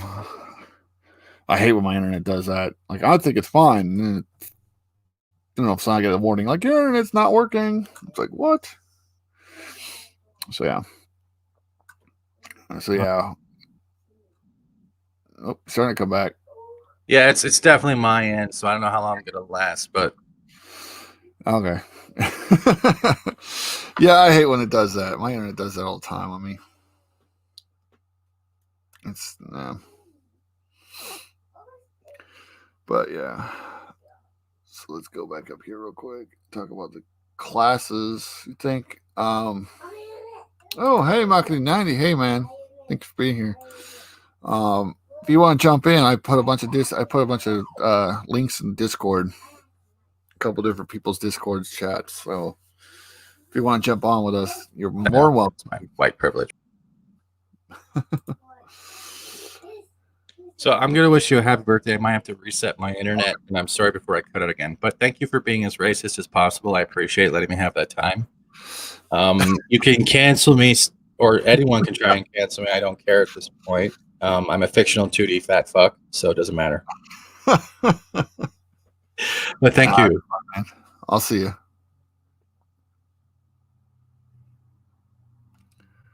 All right. Oh my gosh. But yeah, I was talking to Roof Korean earlier. Wait. What?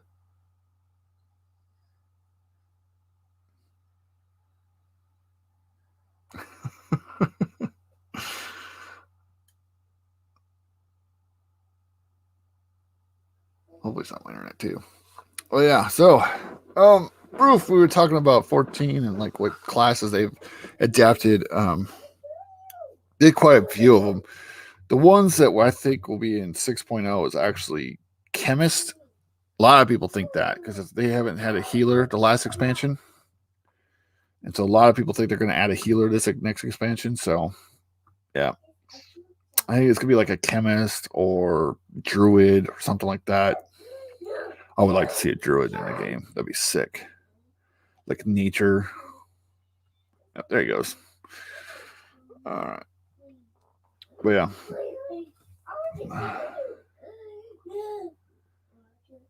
There's a ghost in the machine. Maybe. Let me check. Actually, don't I have your Discord? Let me check real quick. I think I have you. Find it in Discord. Let me send you a link to it. Whoa.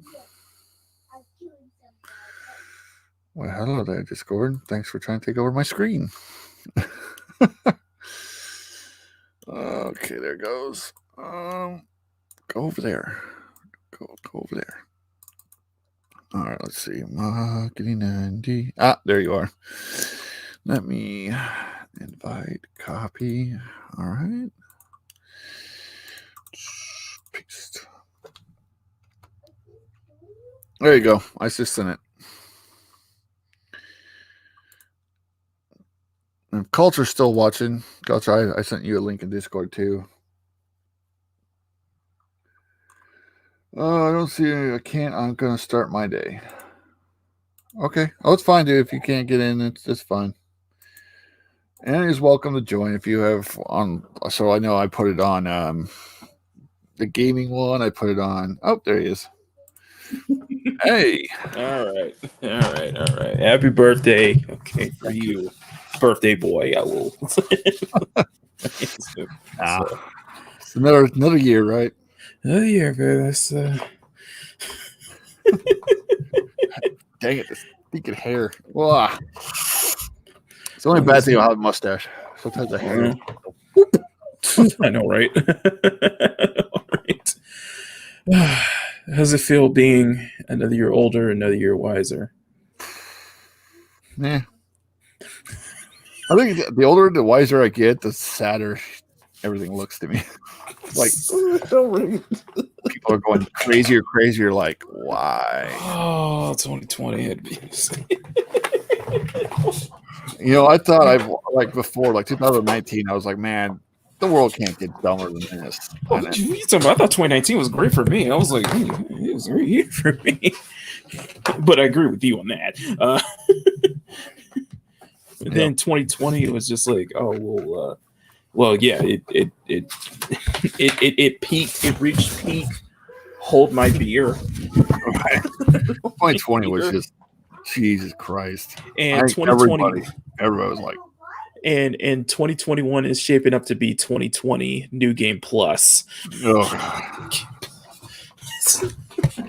It's like it started like 2016 because one man, and it just like I'm like, how does one man cause such a snowball effect that these people lost their minds? It's like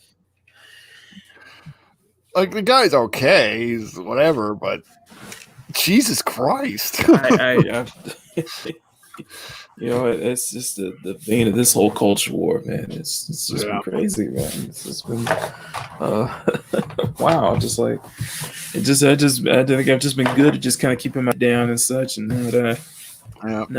not capitulating to the demands of the crazies. Yeah, I laugh every time I see him on, I guess, Twitter right now. I left Twitter. I don't know if you might be still on there, but I quit. I was just like, I'm done. I don't want to. Oh, no, I respect you for that. I didn't want to be on in the first place. I praise him dastardly for the fact that he didn't start Twitter. I'm like, good boy. Good on you. I didn't want to at all. And then Culture's like, yeah, but it would be easier to contact you and put links out. You know what the best thing is? That's how he and Scott Sporky News podcast pulled that one on me as well. It's like, right. Come to Twitter, we can contact us. Like, all right, we can do our groups. We'll send out links and all that. I'm like, fine, I'll do it. And then for 4 months I was on. And then after that this craziness, I was like, nope. Can't take it anymore. I can't take it anymore. I swear to God, I would get on there, I would look at stuff, and I'm just like, Jesus, how crazy can people get? Like, the further I go I scroll through stuff, the further people just look nuts. I'm like, it was just like when I was like when Lorena retweeted my announcement that I was on Twitter, I got a lot of support. But one of the most important gifts I'll ever remember was when Nina Infinity sent me a gift of Peach sitting in Bowser's castle with a whole lava around her, and it said, "Welcome to hell." And I'm like, oh. Jesus Christ, Twitter. I'll say it's I worse like than mine.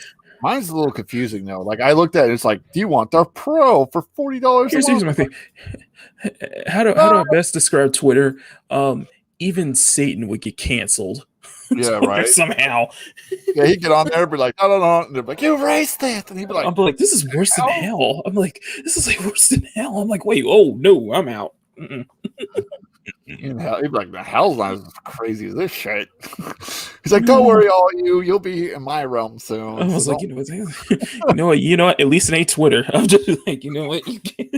It's like,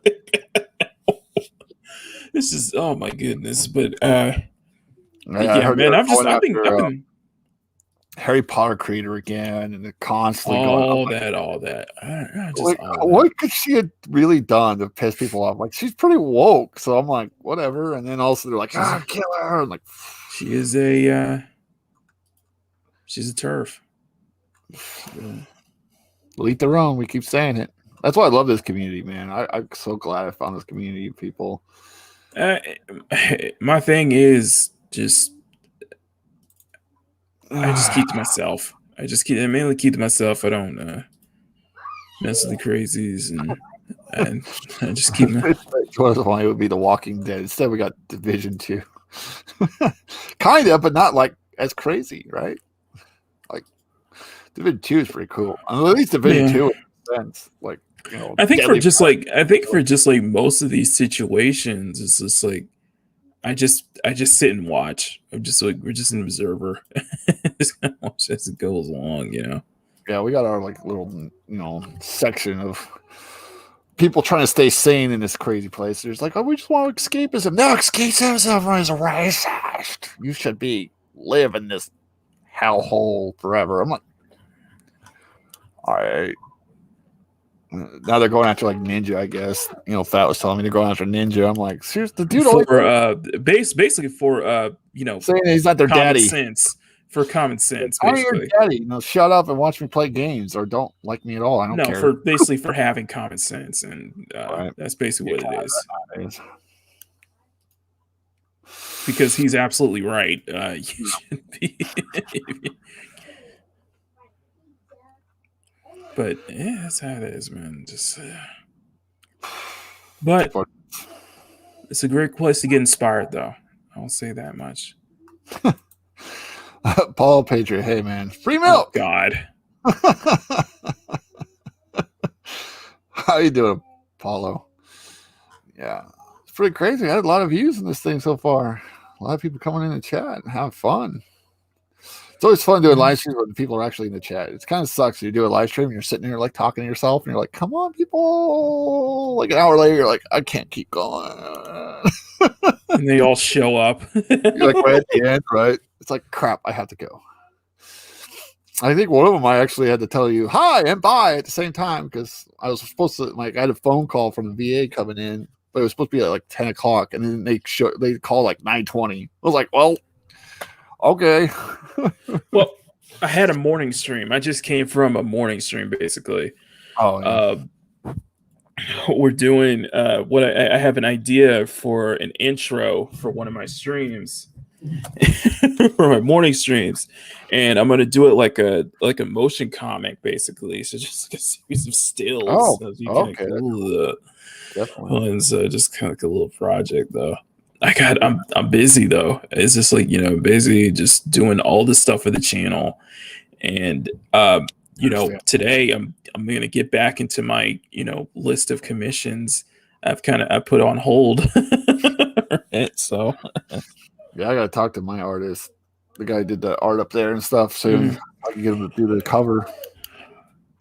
So it's just all over the place, just me pumping stuff out, and yet it's still like for me, it's just like even when I'm on stream or something, like my usual TR4 Rogue Entertainment or the Humpty Dump, I'm drawing and I'm constantly working on stuff. Right. You guys, so I do like that, just kind of work ethic. And with the addition of oh my God. Are you talking about Zombie Unicorn's response? Yeah, she got she got roasted real bad in the comments. Who's this? Zombie Unicorn, Twitch streamer. She's well known for the whole Bully Hunters fiasco that happened a few years ago, and just Never heard of it. all this stuff. I'm not on yeah. I'm not on that too much, so Twitch Good boy. or Twitter. Is it Twitter or Twitch? Either or. I haven't been on Twitch. Like I tried uploading on Twitch before, like some of the gaming stuff on my PlayStation, but like it would just disappeared. Like as soon as I was done, like the video's gone. I was like, okay. But YouTube, you can put your video and just leave it here forever. So I like that more. So I was like, I'll just do it on YouTube for now. Yeah. I mean the hell is it just? Well, Paul, you do mean the hell out of everyone.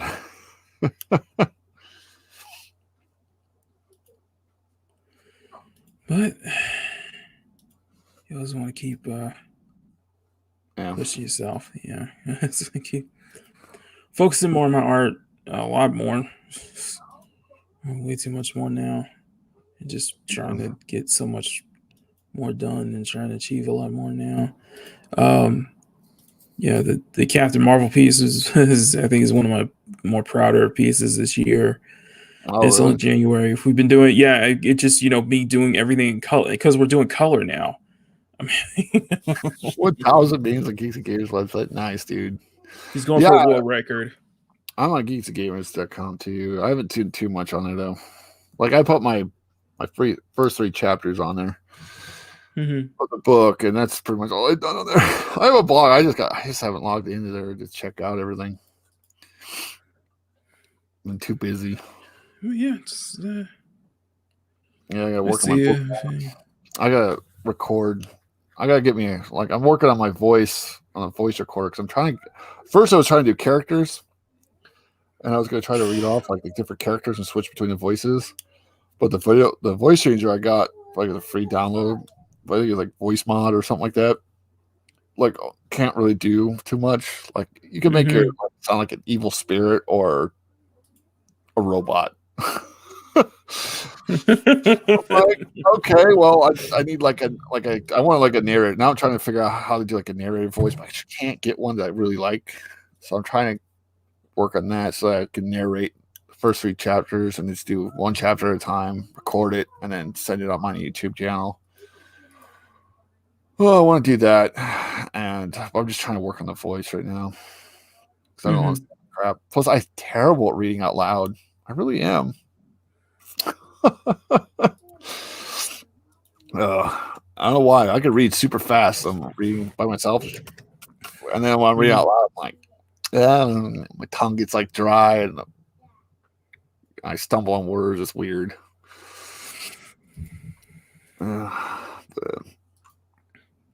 That's definitely how it is, but I gotta go up this weekend. Up in Kansas City. You heard what was going on yesterday, right? Well, the Star Wars official Star Wars subreddit is now banning like any specific articles from Forbes and anybody who's relating to the Phantom Menace. Okay. Good luck. Yeah. We're growing bigger and bigger every day. There are people who weren't Phantom Menace who are like, you know what? Kind of am. So I just like it's whatever. But and of course, Drunk is he's front running the the thing that's on Saturday where we all support Gina Carano, right? Sports stream. So I'll try to get in on that. I was at like a hotel room and I was like looking through my phone because we had to go drive down to North Carolina. I was just sitting there and I'm looking through and it's like Drunk 3PO interviews Gina Carano. I was like, holy crap! I was like, oh my gosh, he actually got the interview. Good for him. Yes, that was a good day. I watched that. I was like, wow, this is really interesting. She is incredible, man. We love you. Yeah, I look forward to see the support. I know the anti Gina Carano people will try to co-opt that thing on Saturday as well. It's just they're crazy. They're like, oh, she didn't put her stuff in her bio. Like, neither did I. I don't care. I mean, Culture still has the beep bop boop on his bio. Does he? I pray for Kyrgyzstan. Yeah, I heard that they were trying to like deplatform EVS and Brian Young. Brian Young. Yeah, I'm like, you're an idiot. EVS made $1 million from a single comic book. That dude don't need you. It was like Brian, you may want to dip back in. You may want to slow your roll a little there, unless you want us to bring up the fact that you were trying to hit on what was it, 15-year-olds on a forum or something like that.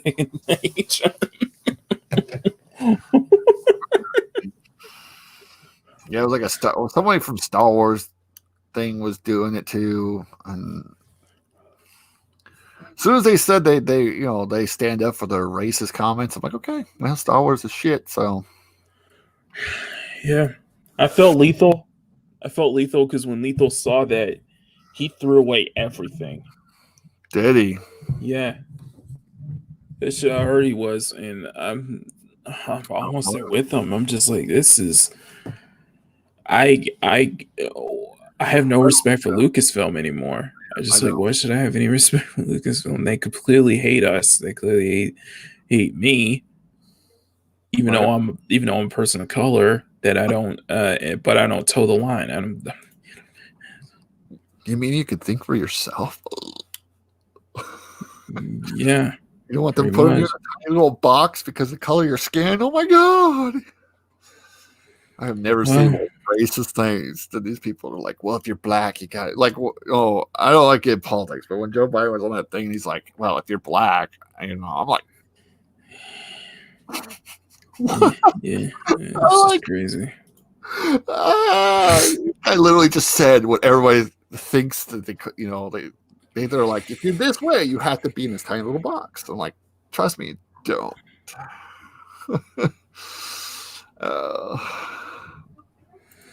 Yeah, it's just 4chan. Well, 4chan can destroy the hell out of Disney and CWs. Yeah, like they would. For what I see, like, you remember when they tried to label CG as a hate movement? Right, they still do. They're constant. Yeah, but it hasn't stuck though. Yeah, it didn't stick. People are like, how about you do some research and look it up? I feel like the same thing is going to be done with done with TFM, but it's probably not going to. They tried to do that. They're like, they try, and it's not going to stick. It's not going to stick as well. They're right-wing hate groups, and it's like, yeah, there's so many people in this like community from different backgrounds, different, like, you hate transgender people, and all my comments I have a transgender saying, what the fuck are you talking about? And I'm like, see? I'm like, people are people. We had to say I may not be, and I've said this before, I may not be CG, but I support plenty of people within CG, such as, Ethan, Red Gaze, and Vinny. Yeah, I support plenty of people in there. And of course, also Raging Golden Eagle, just plenty of people. It's just, I guess I just don't see myself as just like, CG aligned with CG too much, but I support plenty of people within that movement. So yeah, TFM, TFM, I wear that with a badge of honor. I wear that as a badge of honor. I'm Rogue Entertainment. I'm part of the Rogues, with Sport Games Podcast, author Stephen Walton, Nina, just so many people in that subgroups, Jane Theory, Nerd Cookies, Script Doctor, Tom Midnight. I'm happy to wear TFM. Yeah, me too. I actually have it's the first book right down there.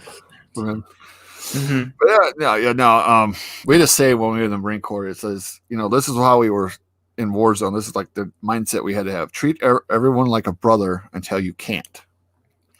Mm-hmm. You can live by that. I could try, like, everybody I meet, I will treat like they're human I will treat them with respect until I can't, which means I will treat respect until you try to treat me like shit. Then I want to treat you like shit.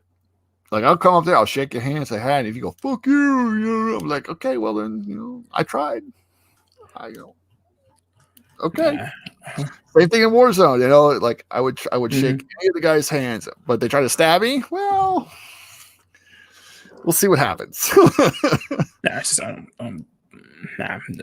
don't. But yeah, I support just because they took me in as a family. They treated me. They were the one that took me in. The Right. Rogue Entertainment, Stephen Walton, those guys took me in, and I like his book too. I read that background, so I'm proud to be a part of that subgroup. So, and I'm proud of I'm very happy that I've been able to just grow from that group as well, and just be able to do my own things and such. I'm truly happy about that. Yeah, they inspired me.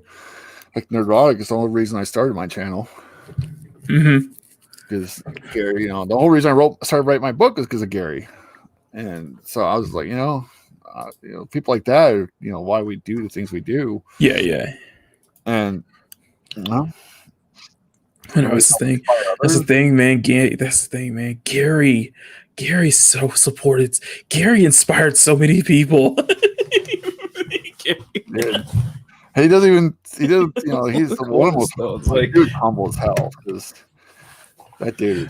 I know. I think about like the core, like the first wave of Phantom Menace, and that kind of inspired you. And so a lot of people were inspired by Gary. A lot of people were inspired by Jeremy of G&G. A lot of people were inspired by Jeff of WCBS. It's just so many people, man. It's just those first waivers, and Ethan. Just those are the guys that kind of paved the way for me. I was inspired by mainly John Talks. Was part of that first wave, second wave, because he was the one who kind of he and Jeff were the only two people who acknowledged me, who shouted me out, and it was John who continuously shouted me out to where I felt comfortable getting on camera. I felt comfortable just getting more involved. So yeah, it was actually Jeremy. So, yeah. Because for a long time I wanted to do my own channel, but I was like looking for the game. Like I was like, one day I'll find a game that's like my favorite game, and I'll start just streaming that, and that'll be my start. And then I kept waiting, and Anthem was coming out. And I was like, Anthem's good. 2019. There you go. And then Anthem came out. It was, oh my god, I don't even want to talk about that. It pissed me off.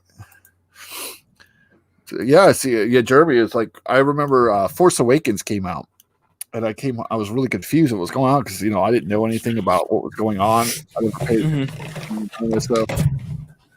So I didn't hear any rumors. So I went into that theater thinking we're going to see, from the EU books, Jason and Jaina and all this. My stepkids are in the back seat. We're driving into the theater. I'm like, oh, we're going to see Jaina on the screen. We're going to see Jason. We're going to see all these cool characters from the books I used to read.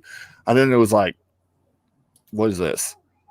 And I walked out like really confused. I'm like, it was okay, but I was like, what the hell is going on? Then I found like Jeremy's channel. I found the Fandom Menace High Council. Not too long after that, the OG High Council right there. Yeah, the OG High Council. And I started watching them like every day. Like I was watching all their stuff. Oh yeah. And it kept growing from there. And then I found, Doomcock. I found on there EVS. I found on there the Gary from Nerdrotic, and I really like Gary. And then I started watching all these other different. Then the smaller channels started coming up.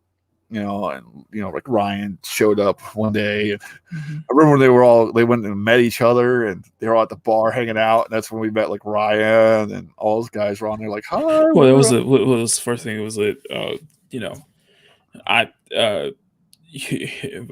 I supported Gary just because that, he was probably the only person in the Phantom Menace I know who was, who lived close to where I am at, because he's in the Bay Area, or he left the Bay Area, but he was in the Bay Area along with me. So having that that local feel. I never got a chance. I would have loved to meet. I would have loved to have met Gary in person. Well, he was still in San Francisco though. Yeah, because everybody's like, let's do meetups in California. I'm like, but I live in Missouri.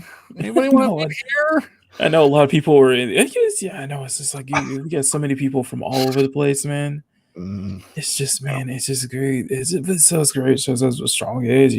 So many people up living up in Florida. Some of the guys in Florida. We got New York on lockdown. A lot of people in the Tri-City area. We got a lot of people down south in Texas, Louisiana, where I was growing up at. So it's just kind of all over the place. Yeah. I went to boot camp at SY in California, and I never want to go. I was right there in San Diego. Gary's in. I think they said where Gary's in, right? Nerd Rock is in right now. It's in San Diego. So it's still trying to get out of the state. I keep telling him, like, Missouri's great, dude. You'll feel like a king. Because I knew a guy from California had a small 1-bedroom beach house, and he sold it.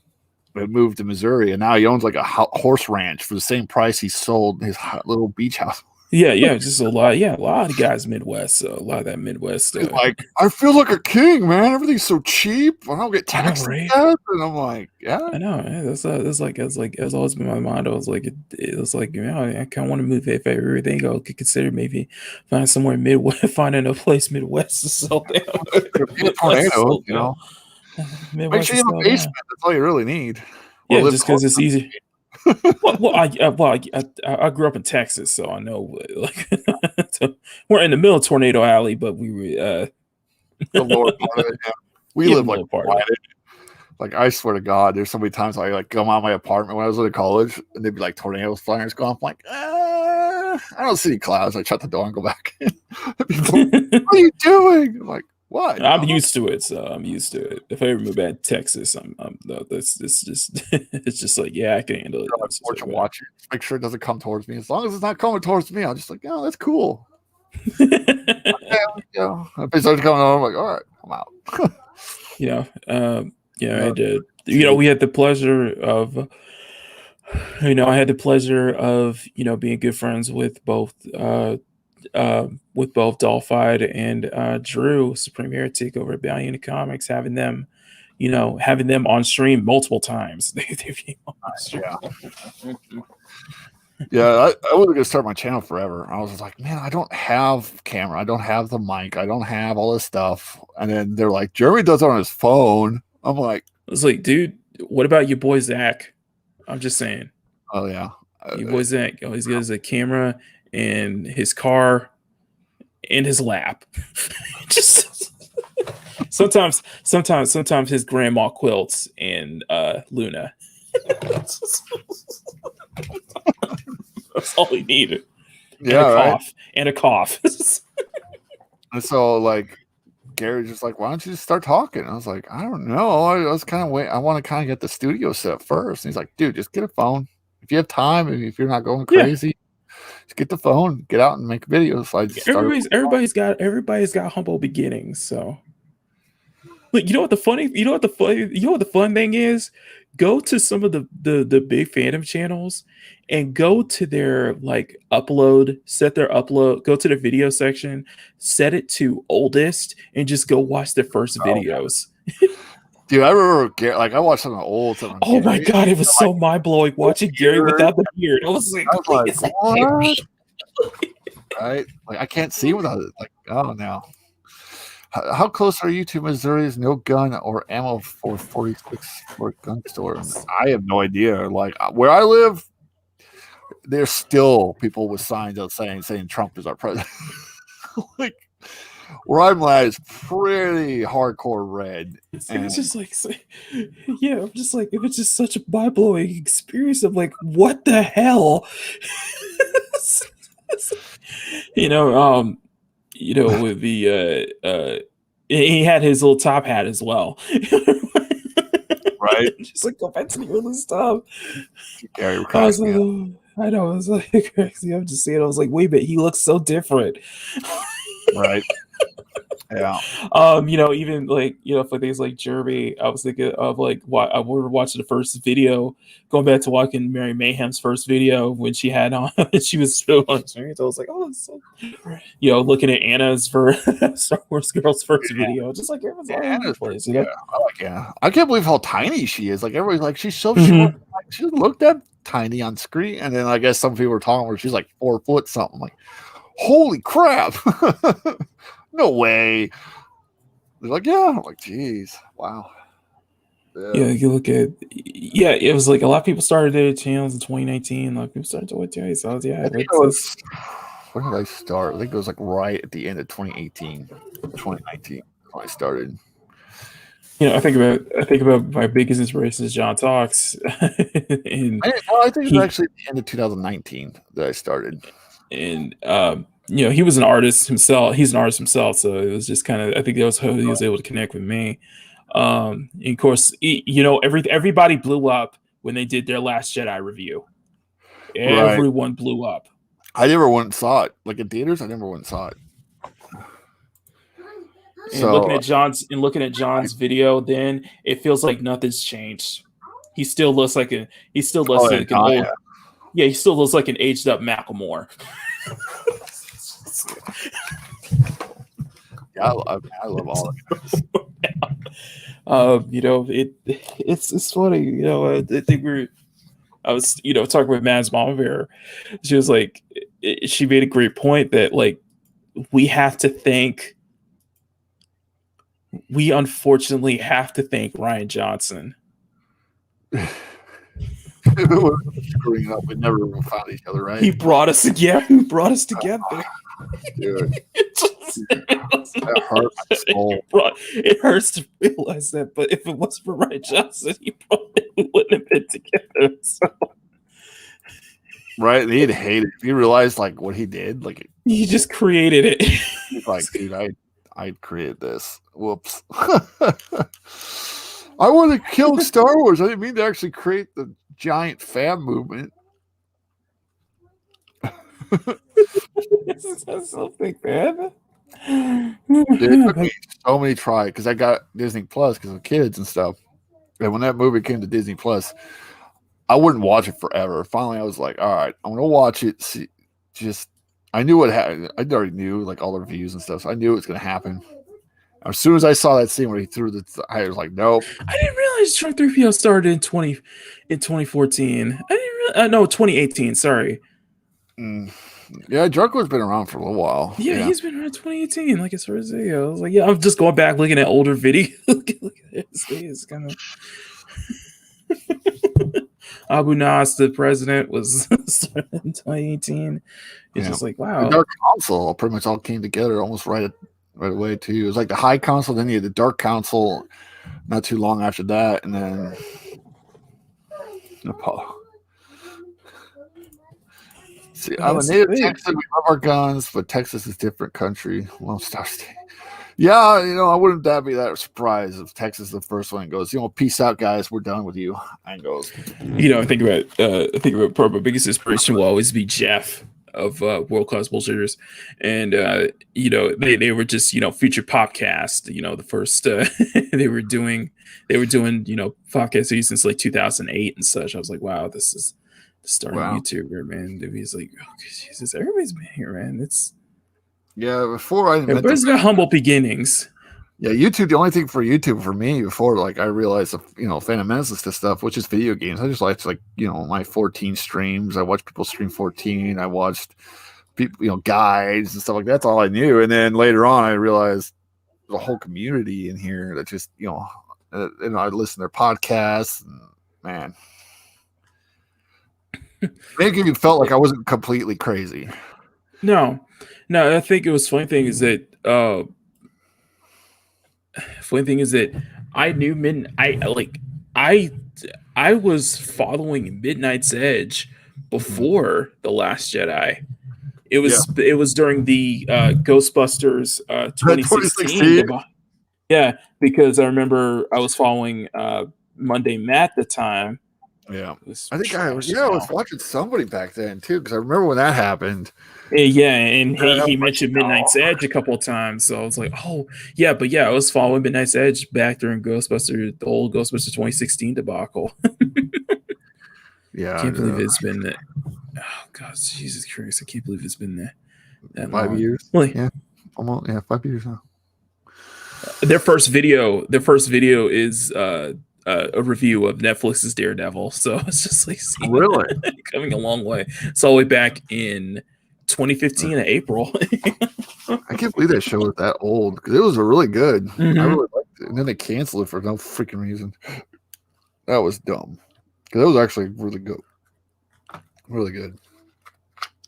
But yeah, I was just like, I think there was, I could, yeah, it's just, oh my God, it came a long way. It's just, everything came a long way, man. It's just, I think about all the stuff that happened and just kind of led up to this and just kind of led up to me just being more involved in the the culture war and such. And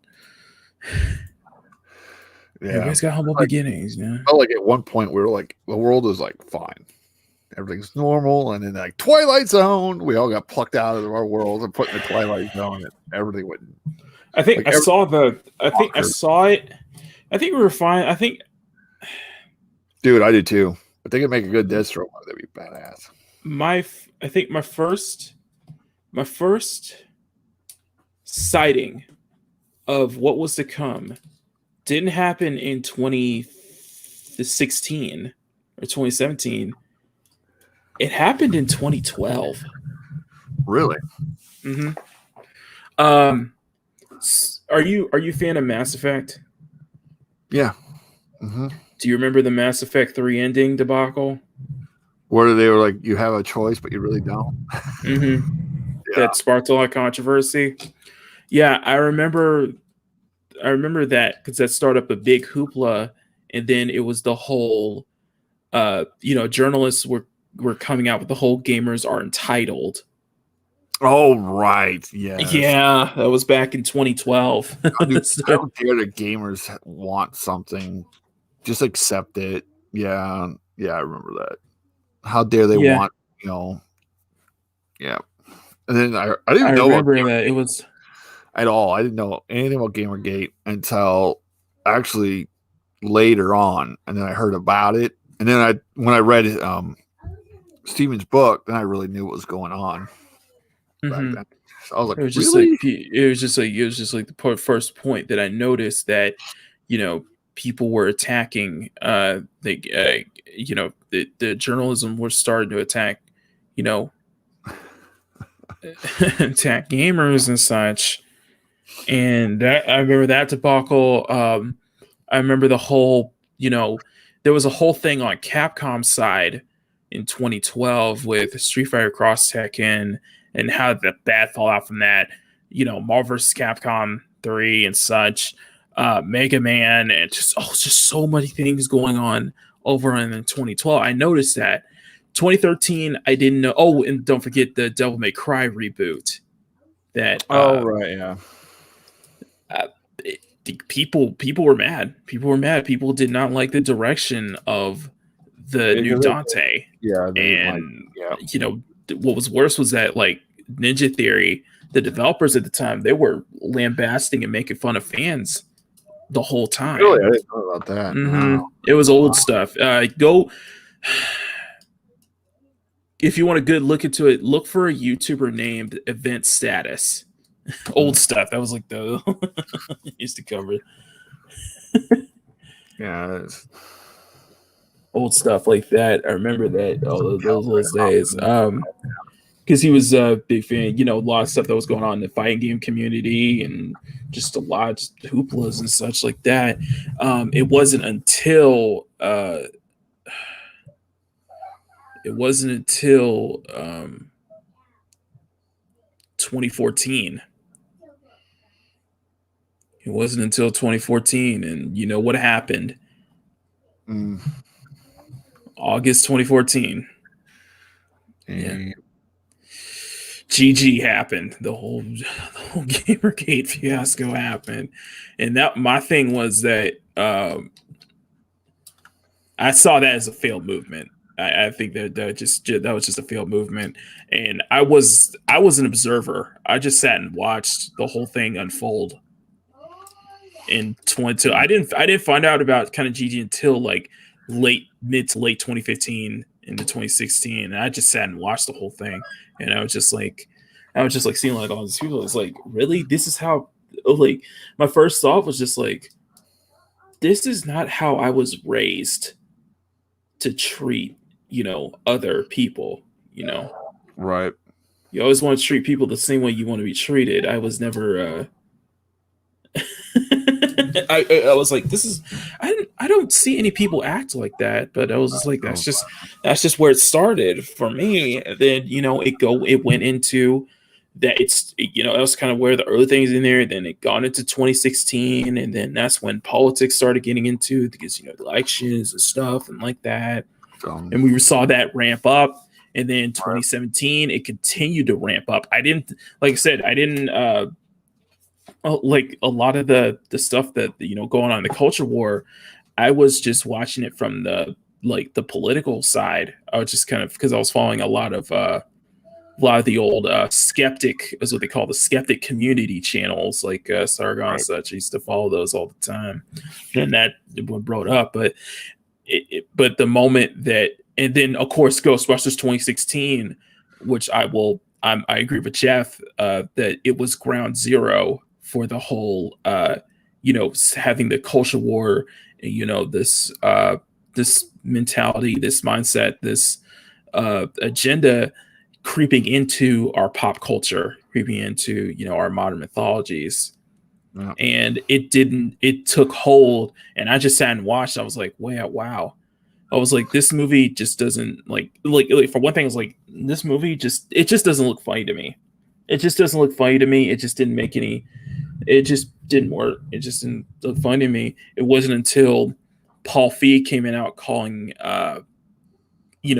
fans and detractors, sexist basement dwelling trolls, that I started to really take notice. I was like, oh God.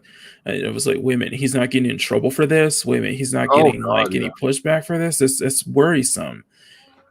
But then it just ramped up. It just ramped it up. Like it just kept ramping up in 2017. We saw more and more.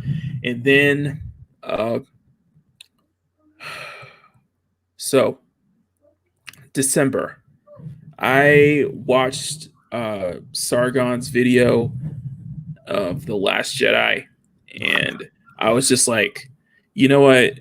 That's just his take. I'm gonna watch it for myself. I'm gonna see it for myself. It may not be as bad as he says it is. I came out of that feeling pissed.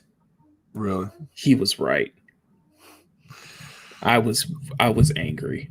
I was really angry in that film. I have not been that angry. I didn't want to spend money to go into the theater to see it.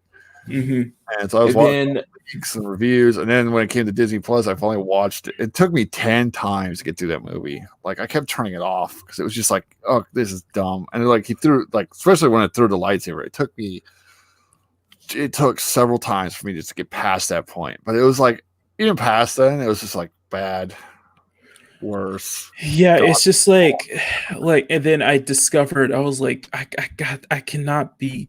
I was like, he's probably not the only one. There's probably more people. And then that's where I discovered World Class Bullshitters. That's where I discovered Geeks and Gamers, Ethan Skyver. So, and there was the whole thing that was going on in comics as well in 2016, 2017. That's how I found your boy Zach, the OG like comics YouTubers, like I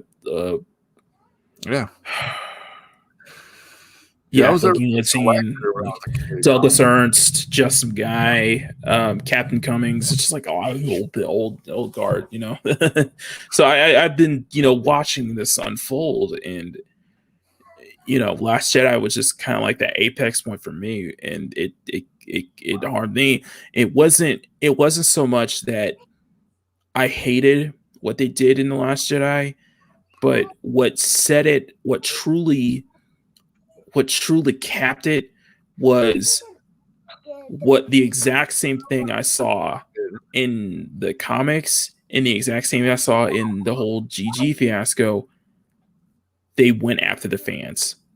They attacked the fans. Lucasfilm was all over, just destroying, attacking the fan base, attacking the people who had legitimate criticisms towards that film. Yep. That made me hate that film. It made me I hated that film so much that that till this day I refuse to watch Solo or The Rise of Palpatine. Yeah. I flat out refuse to watch it. You're lucky. Like I could stomach, like, I know I could stomach watching. I watched The Last Jedi a second time, but only because Jeremy, Ethan, Jeff, and Ivan Ortega were going to stream it, and I didn't want them to suffer alone. So I watched it, and it was painful. Yeah, it was painful watching it the second time. My first thought was just like, wow. I was just like screaming "F you" the whole time. Just like, screw you. Just screw you. Just every single freaking moment. I don't know how they were like, let's get this guy who obviously hates Star Wars, give him Star Wars, and make the middle movie, which is like the most important movie because it literally continues the story. Plus, it sets up the next. And then he totally screwed that. And I was like, wow, seriously, guys? This is the guy who was like, Empire Strikes Back sucks. I was like, everything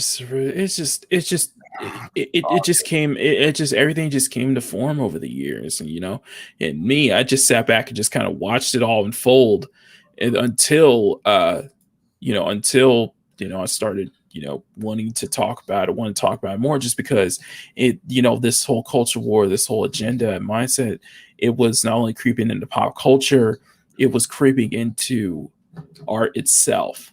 It was creeping into art. It was the deciding factor for artistic, like certain expressions, certain stuff in gaming and comics and stuff like that. And I hated that personally. I personally hate that.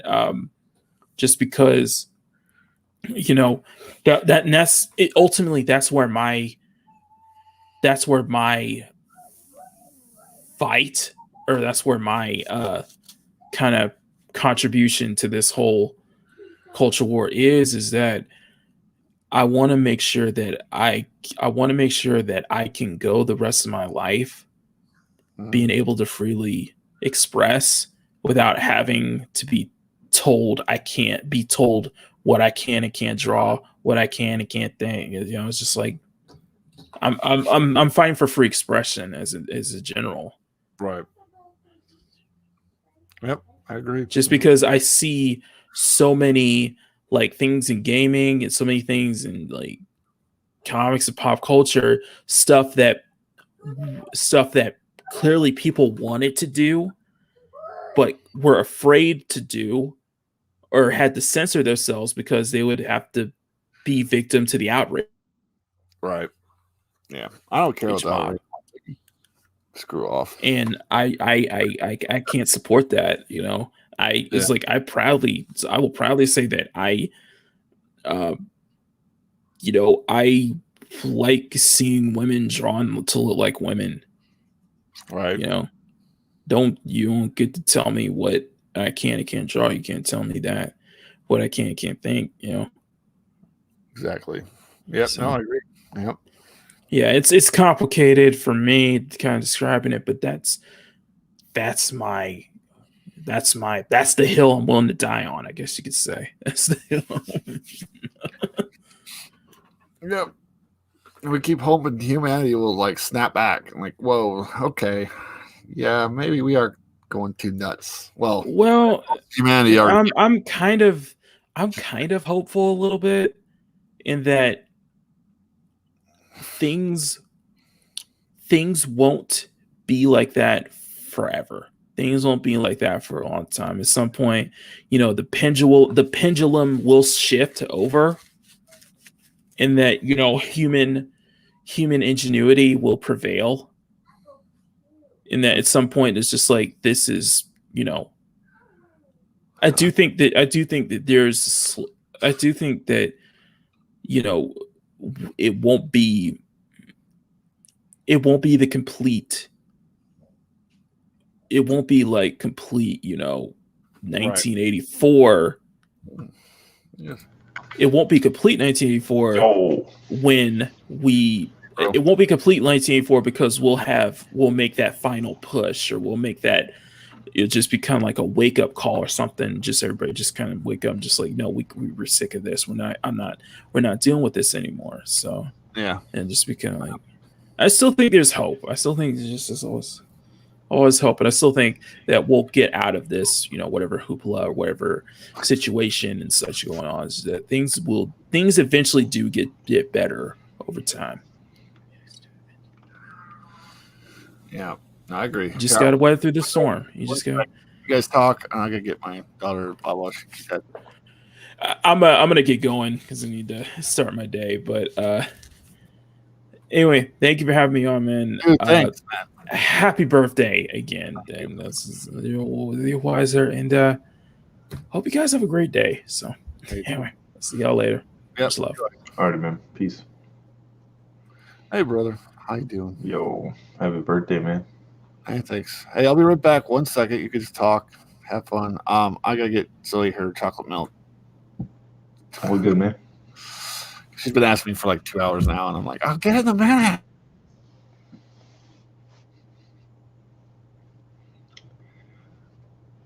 How's chat today?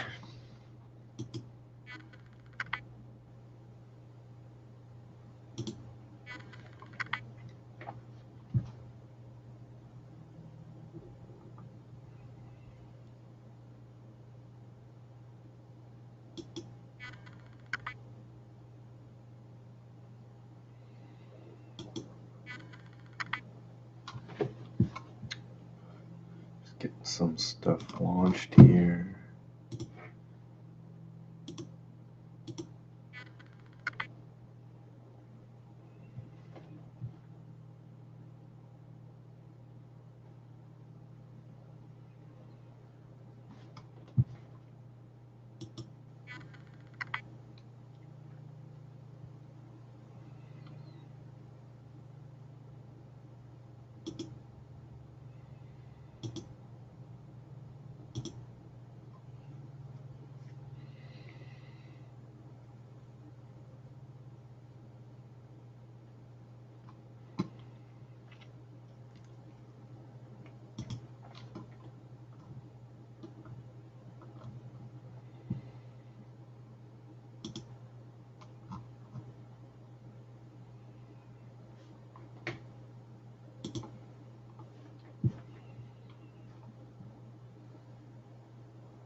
Oh, you're at work? I don't know why that's not popping up on this chat. Comments? Ah, here we are. In Texas. Ooh. Oh, snow. Yeah, it's snowing here too, man.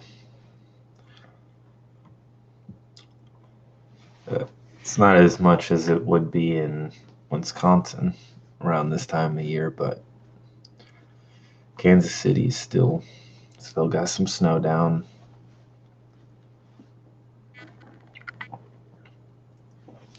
I'm sure you guys don't see it much though. All right, back. Welcome back. Wife got home. Zoe's going nuts now. She's like, yay. Oh, so what have you been up to? Get ready for that ASVAB? Yeah, pretty much. A lot of like flashcards and stuff online and pre-tests and stuff. So hoping for a pretty decent score. We'll see. Yeah, we had snow last night too. Yeah, I woke up and there's snow everywhere. I was like, oh, look, it snowed last night. Yeah, it's been a few nights now that we've had snow. So hopefully this weekend isn't too bad so we can get up there. The weather's supposed to be like, I think 50 or something. So we'll see. Yeah. What? Already? Wow. I guess it's melting already here. Not really a surprise. Not either. Missouri weather, we got hot, cold, hot, cold, hot, cold. Sometimes hot and cold in the same day. Or just freezing winds. It's a very windy area around here. It's like super hot sun. So you're outside like, ooh. Pretty much. You go up to Wisconsin and it's like, oh, it's snowy, but it's the snow. It's not that cold, and you don't have this wind blowing through your jacket, and it feels like it pierces the insides of you. It's just cold. Just shoveling a lot. Sweet. Now you're going to the Navy, so your boot camp is, I believe, in Chicago. I think so, if I remember right. I'll have to look at it. So you're gonna enjoy yourself. Probably gonna be running in a lot of cold weather. Especially if you're enjoying winter, yeah. Oh. It normally takes a little bit for them to get the paperwork and everything done, so. And they don't want a pretty good score, so. Yeah, I heard you got a 40 something or 50 something. It was 43, and I want way better than that though. Not bad. But that was just the pre one. That's not like the actual test. So it's like, I think the pre-test is a lot harder than the actual test is. If I remember right. It didn't give me very much time. I ran out of time like so fast. It was like, you got 16 minutes for like 18 questions, and I'm like, okay, that doesn't seem that bad. Or it was like, that was like one section, and then the next section was like 12 minutes for 16 questions. So I was like, oh, okay. And it was like math questions that were really long, and I was like sitting there breaking them down, and I was like, I am not going to complete this in time. Oh, I just start guessing on the math questions. It's like, what is this? A, B, or C? I'm like, B. So I'm not working this out. I did that. I ran out of time. I was like, crap. Still had like 3 questions left. Sitting there trying to click the answer in, and I was like, it has a box up saying, you're out of time. And I'm like, I was about to click it. No, I worked out that entire problem. Let me click it. Yeah. Math, huh? This is how you deal with math. How much C4 is this gonna take? It's no more than 20 ounces. What? Oh, I hate the metric system. How much in American? Let's see. Carry the 7... Dude, fuck math. Just use all of it.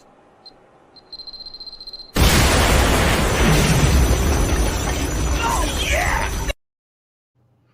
Hell yeah. Oh, Latino Slant, my friend. Hello. Thank you for being here. I'm not going to try to read that because, was that Feliz something? I'm guessing it's happy birthday in Spanish. I don't know either. So, but thank you, my friend. Yeah. So you got planned for today? Nothing really. We already had like a dinner with her my wife's family. Yeah. Figured.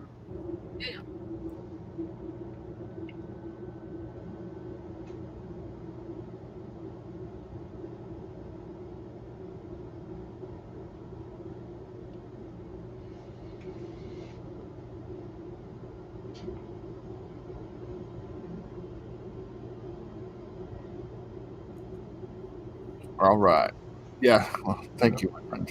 But yeah, we had dinner at a steak place like last weekend with our family.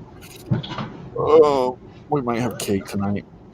And then this weekend I'm coming up. We're celebrating with you guys. Yeah. And which I guess all the girls and stuff are going to some play or something like that. It sound like so nice or something. All they are, and then we're doing something. We got to figure out what we're gonna do. I don't think we know what we're gonna do yet, but it's up to you, man. There's a good amount of stuff to do here. Yeah, definitely with everything starting to open back up. Yeah, you guys aren't less lucky as we've been open almost like the whole time. I think we closed on for like a month. I mean, certain things have been open the whole time, but other things haven't been. Yeah, I think everything's pretty much open now. I don't know though. Yeah, I'll be coming up. We'll figure out something to do, us guys. We're gonna celebrate you and Nathan's birthday. Since we're all, if you guys don't know, all the men in my family had birthdays in January. Every single one. My dad was January 1st. Nathan's is January 3rd. Michael here is January 21st. Mm-hmm. And I'm January 27th. Yep. Almost pretty much. A lot of cake in January. I was growing up. It's a pretty good month. It's like, here's Christmas and then 4 birthdays. I was like, I had to figure out how I'm going to pay for all of this every year. Oh, man. It's like Christmas. And they're like, hey, Christmas is not as big this year because all your birthdays are also. I just always put my Christmas and birthday together. I was like, I want one present. You can take the Christmas money and my birthday money and just put it all together. This.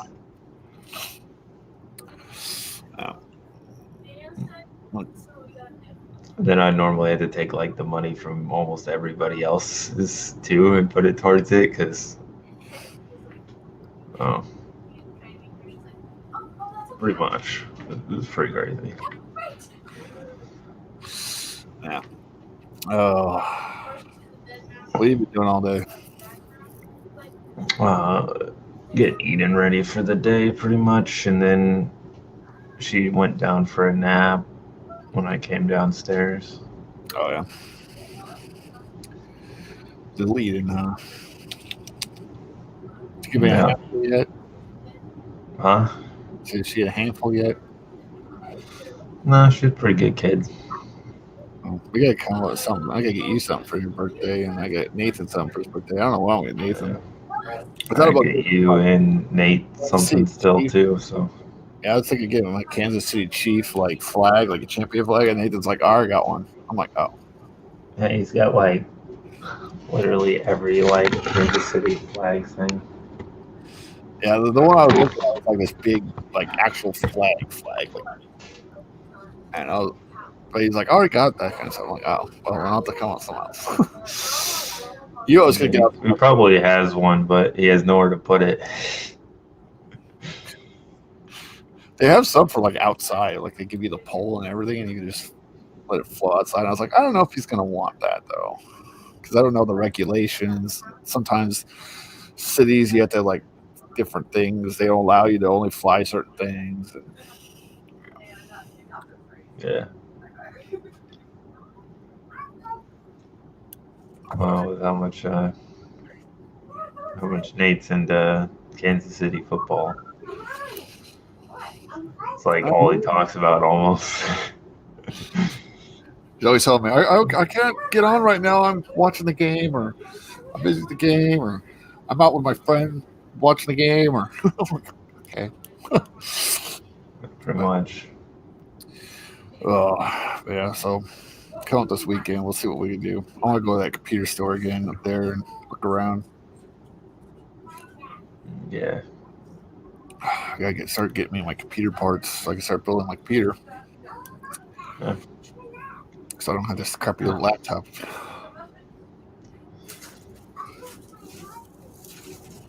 But yeah. We'll also have access to mine here in a couple months. Yeah. I gotta use both of them. I'll do what they. Dude, I was watching. Who was it? Dan TDMs. He was doing a show. He was showing off his studio, and he like 10 grand studio or something like that. I was just like, I'm looking at all this stuff. I'm like looking at my little laptop. I'm like, wow, wow. Like he's got like 3 Everybody screens. starts somewhere though. And he's got like 2 different separate computers, for one for the gaming and one for actual streaming. And I was like, I can't get That's what a lot of people do. Like when they actually have a lot more stuff and they can run a PC for streaming, but yeah. When you're gone, I'll be using yours for streaming. yeah, I use yours, and then when I finally build for my gaming, and I'm like hooking them all together and make it work. I'll figure it out. And then my stuff will actually look good. well, it's pretty decent, but At least I finally got my studio almost like kind of better. Lights and stuff. yeah, it's pretty good. I still got to get my Shadow Demon poster and then my book cover poster. I get the book cover done. But yeah. I'm so glad I got my mic now. It sounds so much better. Yeah. Mine's just the Blue Yeti. Just the big fat one. Mine's just the fat one. Man, I enjoy this. The problem about mine is they always hear Nate.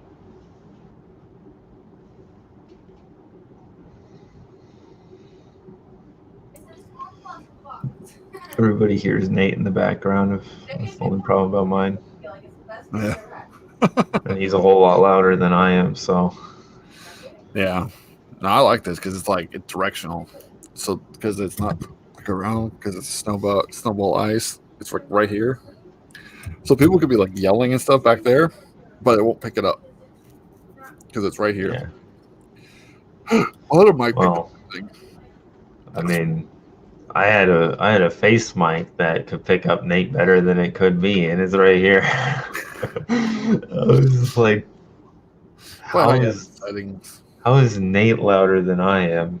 I'd have to have everything up though, because the Aura wouldn't pick me up at all. So it's like, yeah, I want to get more pins. Really annoying. These little pins right here.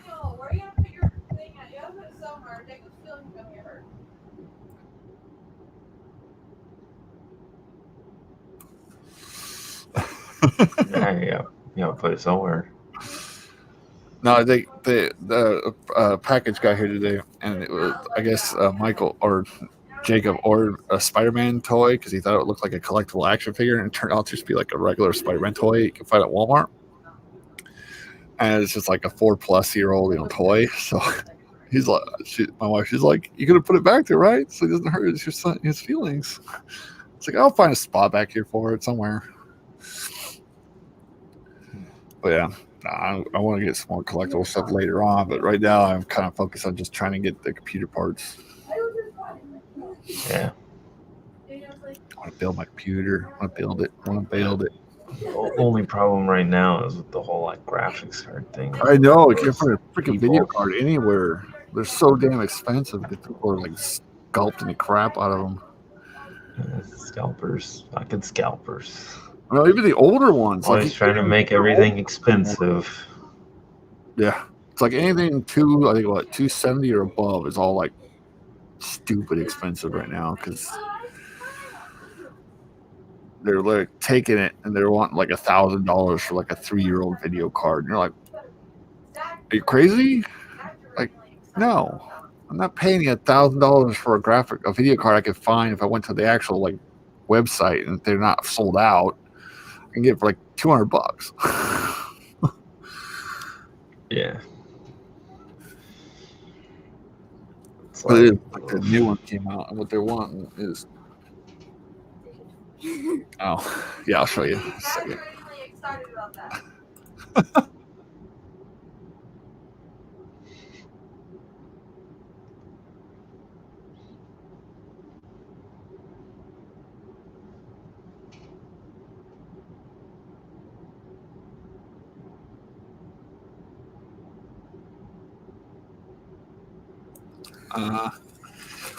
But yeah, so like the toy. This is it right here. Look, take it. Yeah. Oh, look. Okay. Spider-Man. Like, oh my god, it's the best gift ever. Yes. I'll be like, it's the best gift ever. No. So I'll put it back there. I'll put it back somewhere. I'll probably put it by my alien. I already know what Caitlin got me. Sure, I guessed it. I was like, is this something Deadpool? She's like, baby. I was like, is it that Pikachu Deadpool that I showed you on there? She's like, maybe. I was like, yeah. So she, I guess she ordered a Pikachu Deadpool little figure. It's not like funny, but wow, Caitlin. Let's just share prices and birthday gifts. Yeah. I'll order a computer first. I want to start building it. Can't wait. I get my internet moved in here so I can actually plug it in. So I have my computer. Yeah, that makes a big difference. That makes a huge difference when you're trying to play games and you're hardwired in. Too bad, but then I had to have you show me really how to use orbs because I have no idea. It's like it's not share screen because I've been doing that share screen on Streamlabs or StreamYard. A lot of people are like, "Why don't you use orbs?" I'm like, or OBS or whatever. Like, I don't know how to use it. Like, I get on it and it's like, yeah, I don't know how. It's weird to me too. I mean, like, I got it somewhat customized, but it's. I have no idea. I don't know everything. There's like a lot of keybinds you could put to do stuff. And it's like I have no clue what I'm doing, so I'm just gonna try to do the minimal options and try to make something decent. And I pretty much took that, and then I used what is that editing for that? I used. Oh yeah, you should. Yeah, you're supposed to have all these videos coming out from you, but no. Yeah, I have recordings of Escape from Tarkov. I just need to edit them.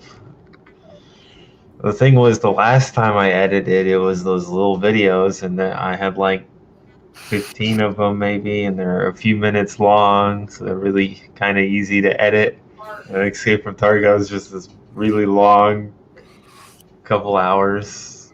And I'm just like, I gotta edit this because a lot of this is very boring. Me just running around not doing much.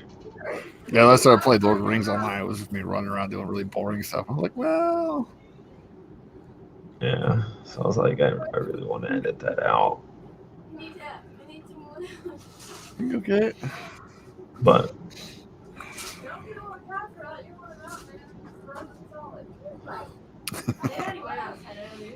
that, and I've been playing a lot of like Terraria and those type of games. So trying to get back into 14. I'm so far behind. Like, I'm on my main character trying to figure out stuff, and I'm like, I want to do this dungeon. You're 10 items too low to get in. And I'm like, crap.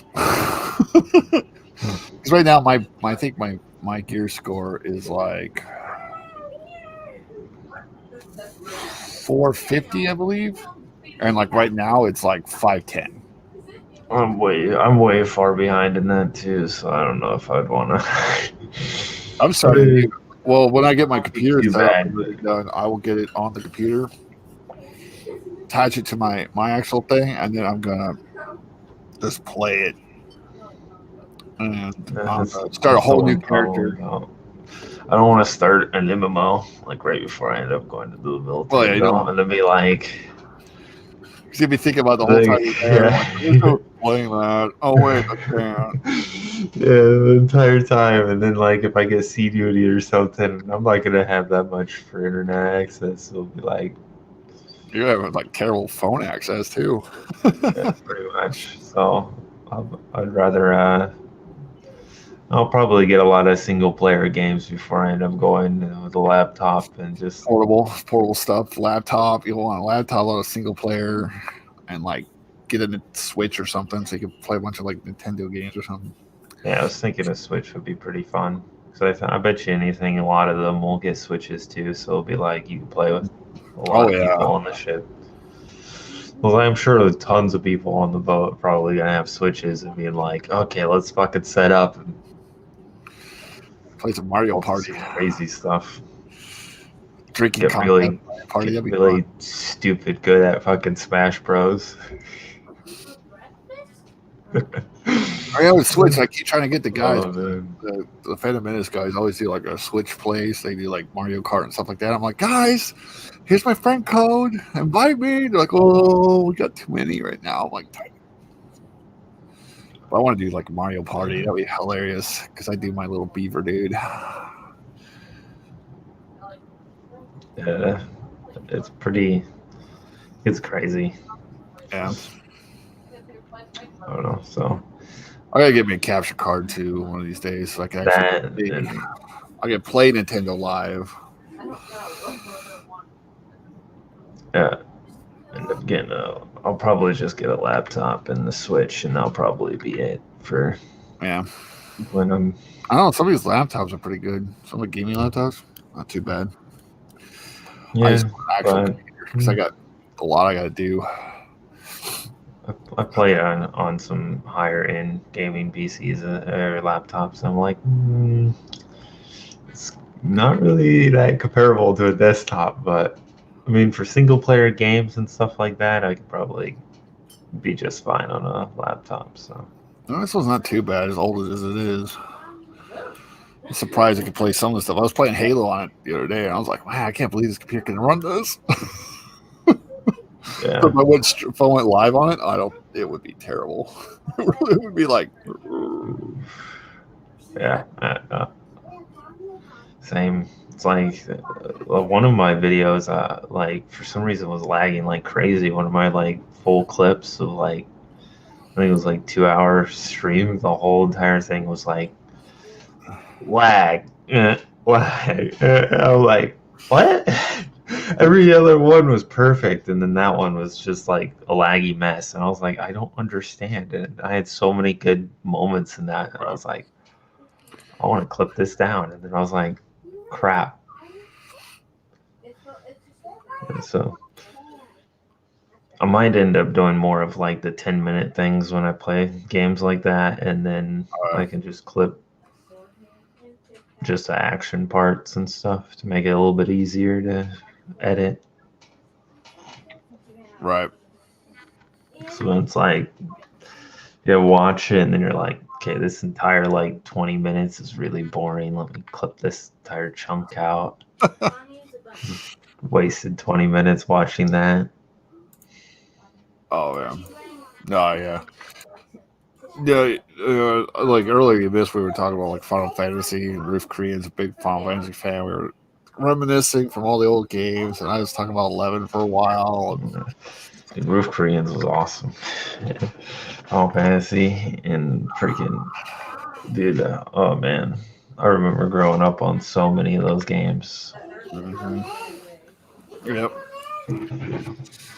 Yeah, I was talking about 14 for a little bit. Yeah, 6.0, they're about to announce 6.0, so February 5th, we'll have to come out with a time where if you're not busy, we can do a live stream where we discuss like the announcement, because it's going to be like 2 o'clock in the morning, so there's no way I'm going to do it live. So what I'll probably do is wait for it to be on their YouTube channel or whatever. And do it that next day. Yeah, next day. Probably like that morning or something. And we can watch what they're going to talk about, because they're going to probably announce 6.0, the new expansion. They're going to probably show a trailer to it. They're probably going to show whatever new job they're going to come out with. And if they're going to come out with new races, I doubt it. They might. I don't know what they're going to do. I think it'd be interesting to see what they do. New races in Final Fantasy 14. I don't know if they need any more. They got quite a few. I like new races because it's like, ooh, I wonder what they're going to come up with. But it's like, but it's also new races, and you get so involved in one character as in Final Fantasy. Because you can do everything with just one character. So it's like, I really want more races. Like, wait, make another character. I want to spend that much time on another character. I want to buy one of those little files, $20 files, so I can change my guy's race. So usually go on sale, like right in expansion, because they know they have a new race. So they're like, here's $5. Just buy this to change your character instead of 25 or whatever it is. Yeah. I don't know. But what I think they're gonna do is come out with like a chemist character, like a new healer, because they gotta come out with a new healer because they've done tank and DPS last expansion. So they're gonna come out with just a healer or a healer and DPS. But I don't know. I don't know what they're gonna do. Well, I'll be surprised if they something else. They might do a specialist too. Oh yeah, like the blue mage. Yeah, or like a bard type thing. Like a. Well, last time they got the gunbreaker and dancer. Is there a bard? There's not a bard in 14. Mm-hmm. Oh, okay. The archer with the bard, he does the bard music. Oh yeah. So I don't know what. Like I think what they're gonna do is a healer. So what my guess is they're going like alchemist type healer, or like he's gonna use potions. He's gonna like throw potions at people or something like that. Or a druid. I think a druid would be sick. Like it has like nature damage, but it also is like a main healer. Yeah. I don't know. I'm not 100% sure either. I don't know what they're gonna do. There's so many jobs I can pick from, so I'm like, they're gonna do what they're gonna do. Yeah. I just hope they had a crap load of jobs. They're not gonna make new races. They're not gonna have a new race. I hope they make male and female characters for the male and female only races. Like they have like a male, the bunny girls. They now come out like the male version. Because I've seen some of the artwork that they have for the male ones, and they look freaking awesome. I'll be like, ooh, I want that. And yeah, but I don't know. I'll see what they do. What knows? And we'll probably get a new area. What the next expansion is going to look like, where we're going. I have no idea. I haven't finished. There's probably going to be some big new in-game content, but you never end up going to that. Sadly. Yeah. Understandable. Final Fantasy has always been like, if you want to do in-game content, you had to schedule yourself. What you'd have to do is get a good guild. You have to be able to schedule your time around a schedule. So that you're like, hey, this day, and this day we're doing raids, blah, blah, blah. I can't do that because, things happen. Things pop up. I can't schedule stuff like that. Yeah. I have a hard time scheduling streams ahead of time because I know if I'm going to set like days where I stream this day, and this day only, what happens if something comes up the last minute? I have to cancel my stream. Kind of don't like doing that. Yeah. So, but yeah, eventually I will start coming up with schedules when everything starts really solidifying. Especially when I start getting monetized or I start making money from this stuff, I'm definitely gonna be like, this is my work day. This is my job. I'm gonna do this, this, and this. This is my schedule. Set it down in stone. But yeah, I don't know. We'll see. Yeah. It's a whole lot. And when the books are selling, a lot to schedule, like tons. Yeah, definitely. I get with Nathan and start working on it. I keep trying to get Nathan to help me work on it, and then we end up not being able to do it. Like he gets busy, I get busy, we get busy, we miss each other. He'd be like, I can work on it now, and I can't. And I'm like, get on here. I'm like, all right, man, I can work on it, and I can't get a hold of him because he's doing something. Yeah, pretty much. We'll probably work on it a little bit this weekend when we come up there. Yeah. And then we'll figure out what we're going to do for our birthday celebration. And then go do something. I don't know. Yeah. We'll find something to do. There's a lot to do, so we'll end up figuring it all out. Yeah.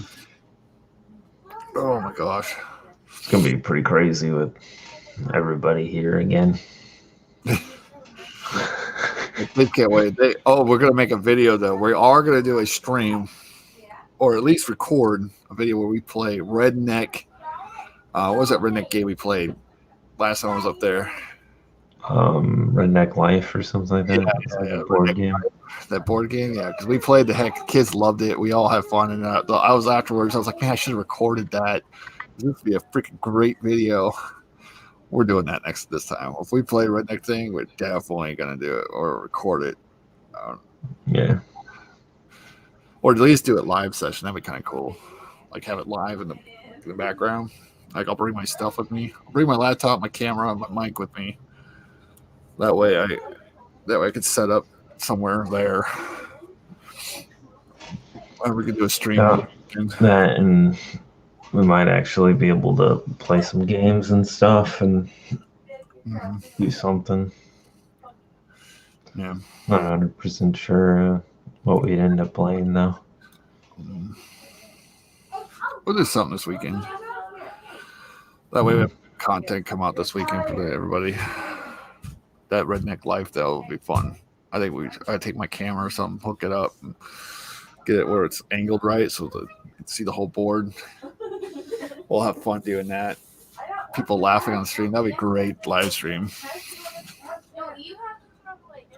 Yeah. Make choices like which terrible beat up car we're gonna buy. Pretty much. That game is so much luck. Yeah. There's like a tiny bit of skill and then almost all the rest is luck. Because it's like could end up getting a donkey and never having a kid. Winning the game. Like a donkey and like 10 kids.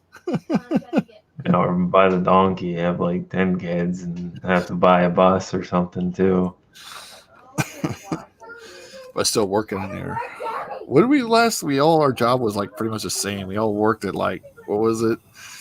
Some like gas station or something. No, we were like, yeah.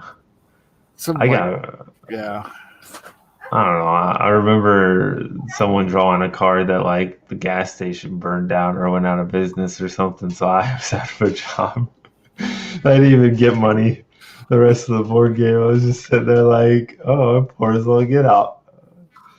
Yeah. I can't find a new job. Oh, well, that sucks.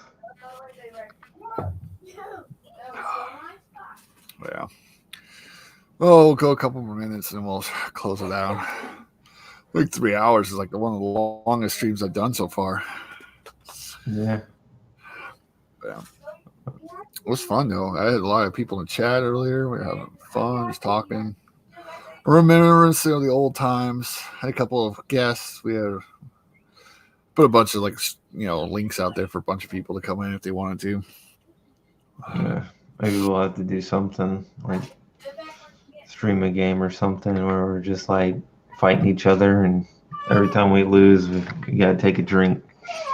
Oh yeah. Like Smash Brothers or something. Yeah. I can't capture cards so bad. So I can actually play those kind of games live. Yeah, game capture cards. Big one for those. There's a couple others, but I think most of the ones that I can think of that are 1v1, I'd stomp Nate at least, and probably do the same to you. So not as fair as Smash Bros. I don't really play Smash Bros. So you guys have a way. Time. Yeah, me either. Kids the only time I really play it is when I'm like, oh yeah, we have a Switch. We have a Switch. I remember that. Oops. Then I'll play it for a little bit and be like, that was fun for a bit. I'll go back to my computer. Yeah. It'd be a whole lot more if I had a lot more people like in person hanging out instead of online. Yeah. I like to play a lot of shooters, so the Switch is kind of not the main place to be for shooter games. Yeah, I'm not too much in the shoes because I don't know. Like Halo, I like, but other than that, it's just like meh. But I guess we'll start wrapping it up here live. So you guys, thank you for being here. Thank you for supporting me. Thank you for saying all your happy birthdays. All that stuff, guys. Thank you so much, and I'm happy to be part of this community. And yeah, we'll see you next time.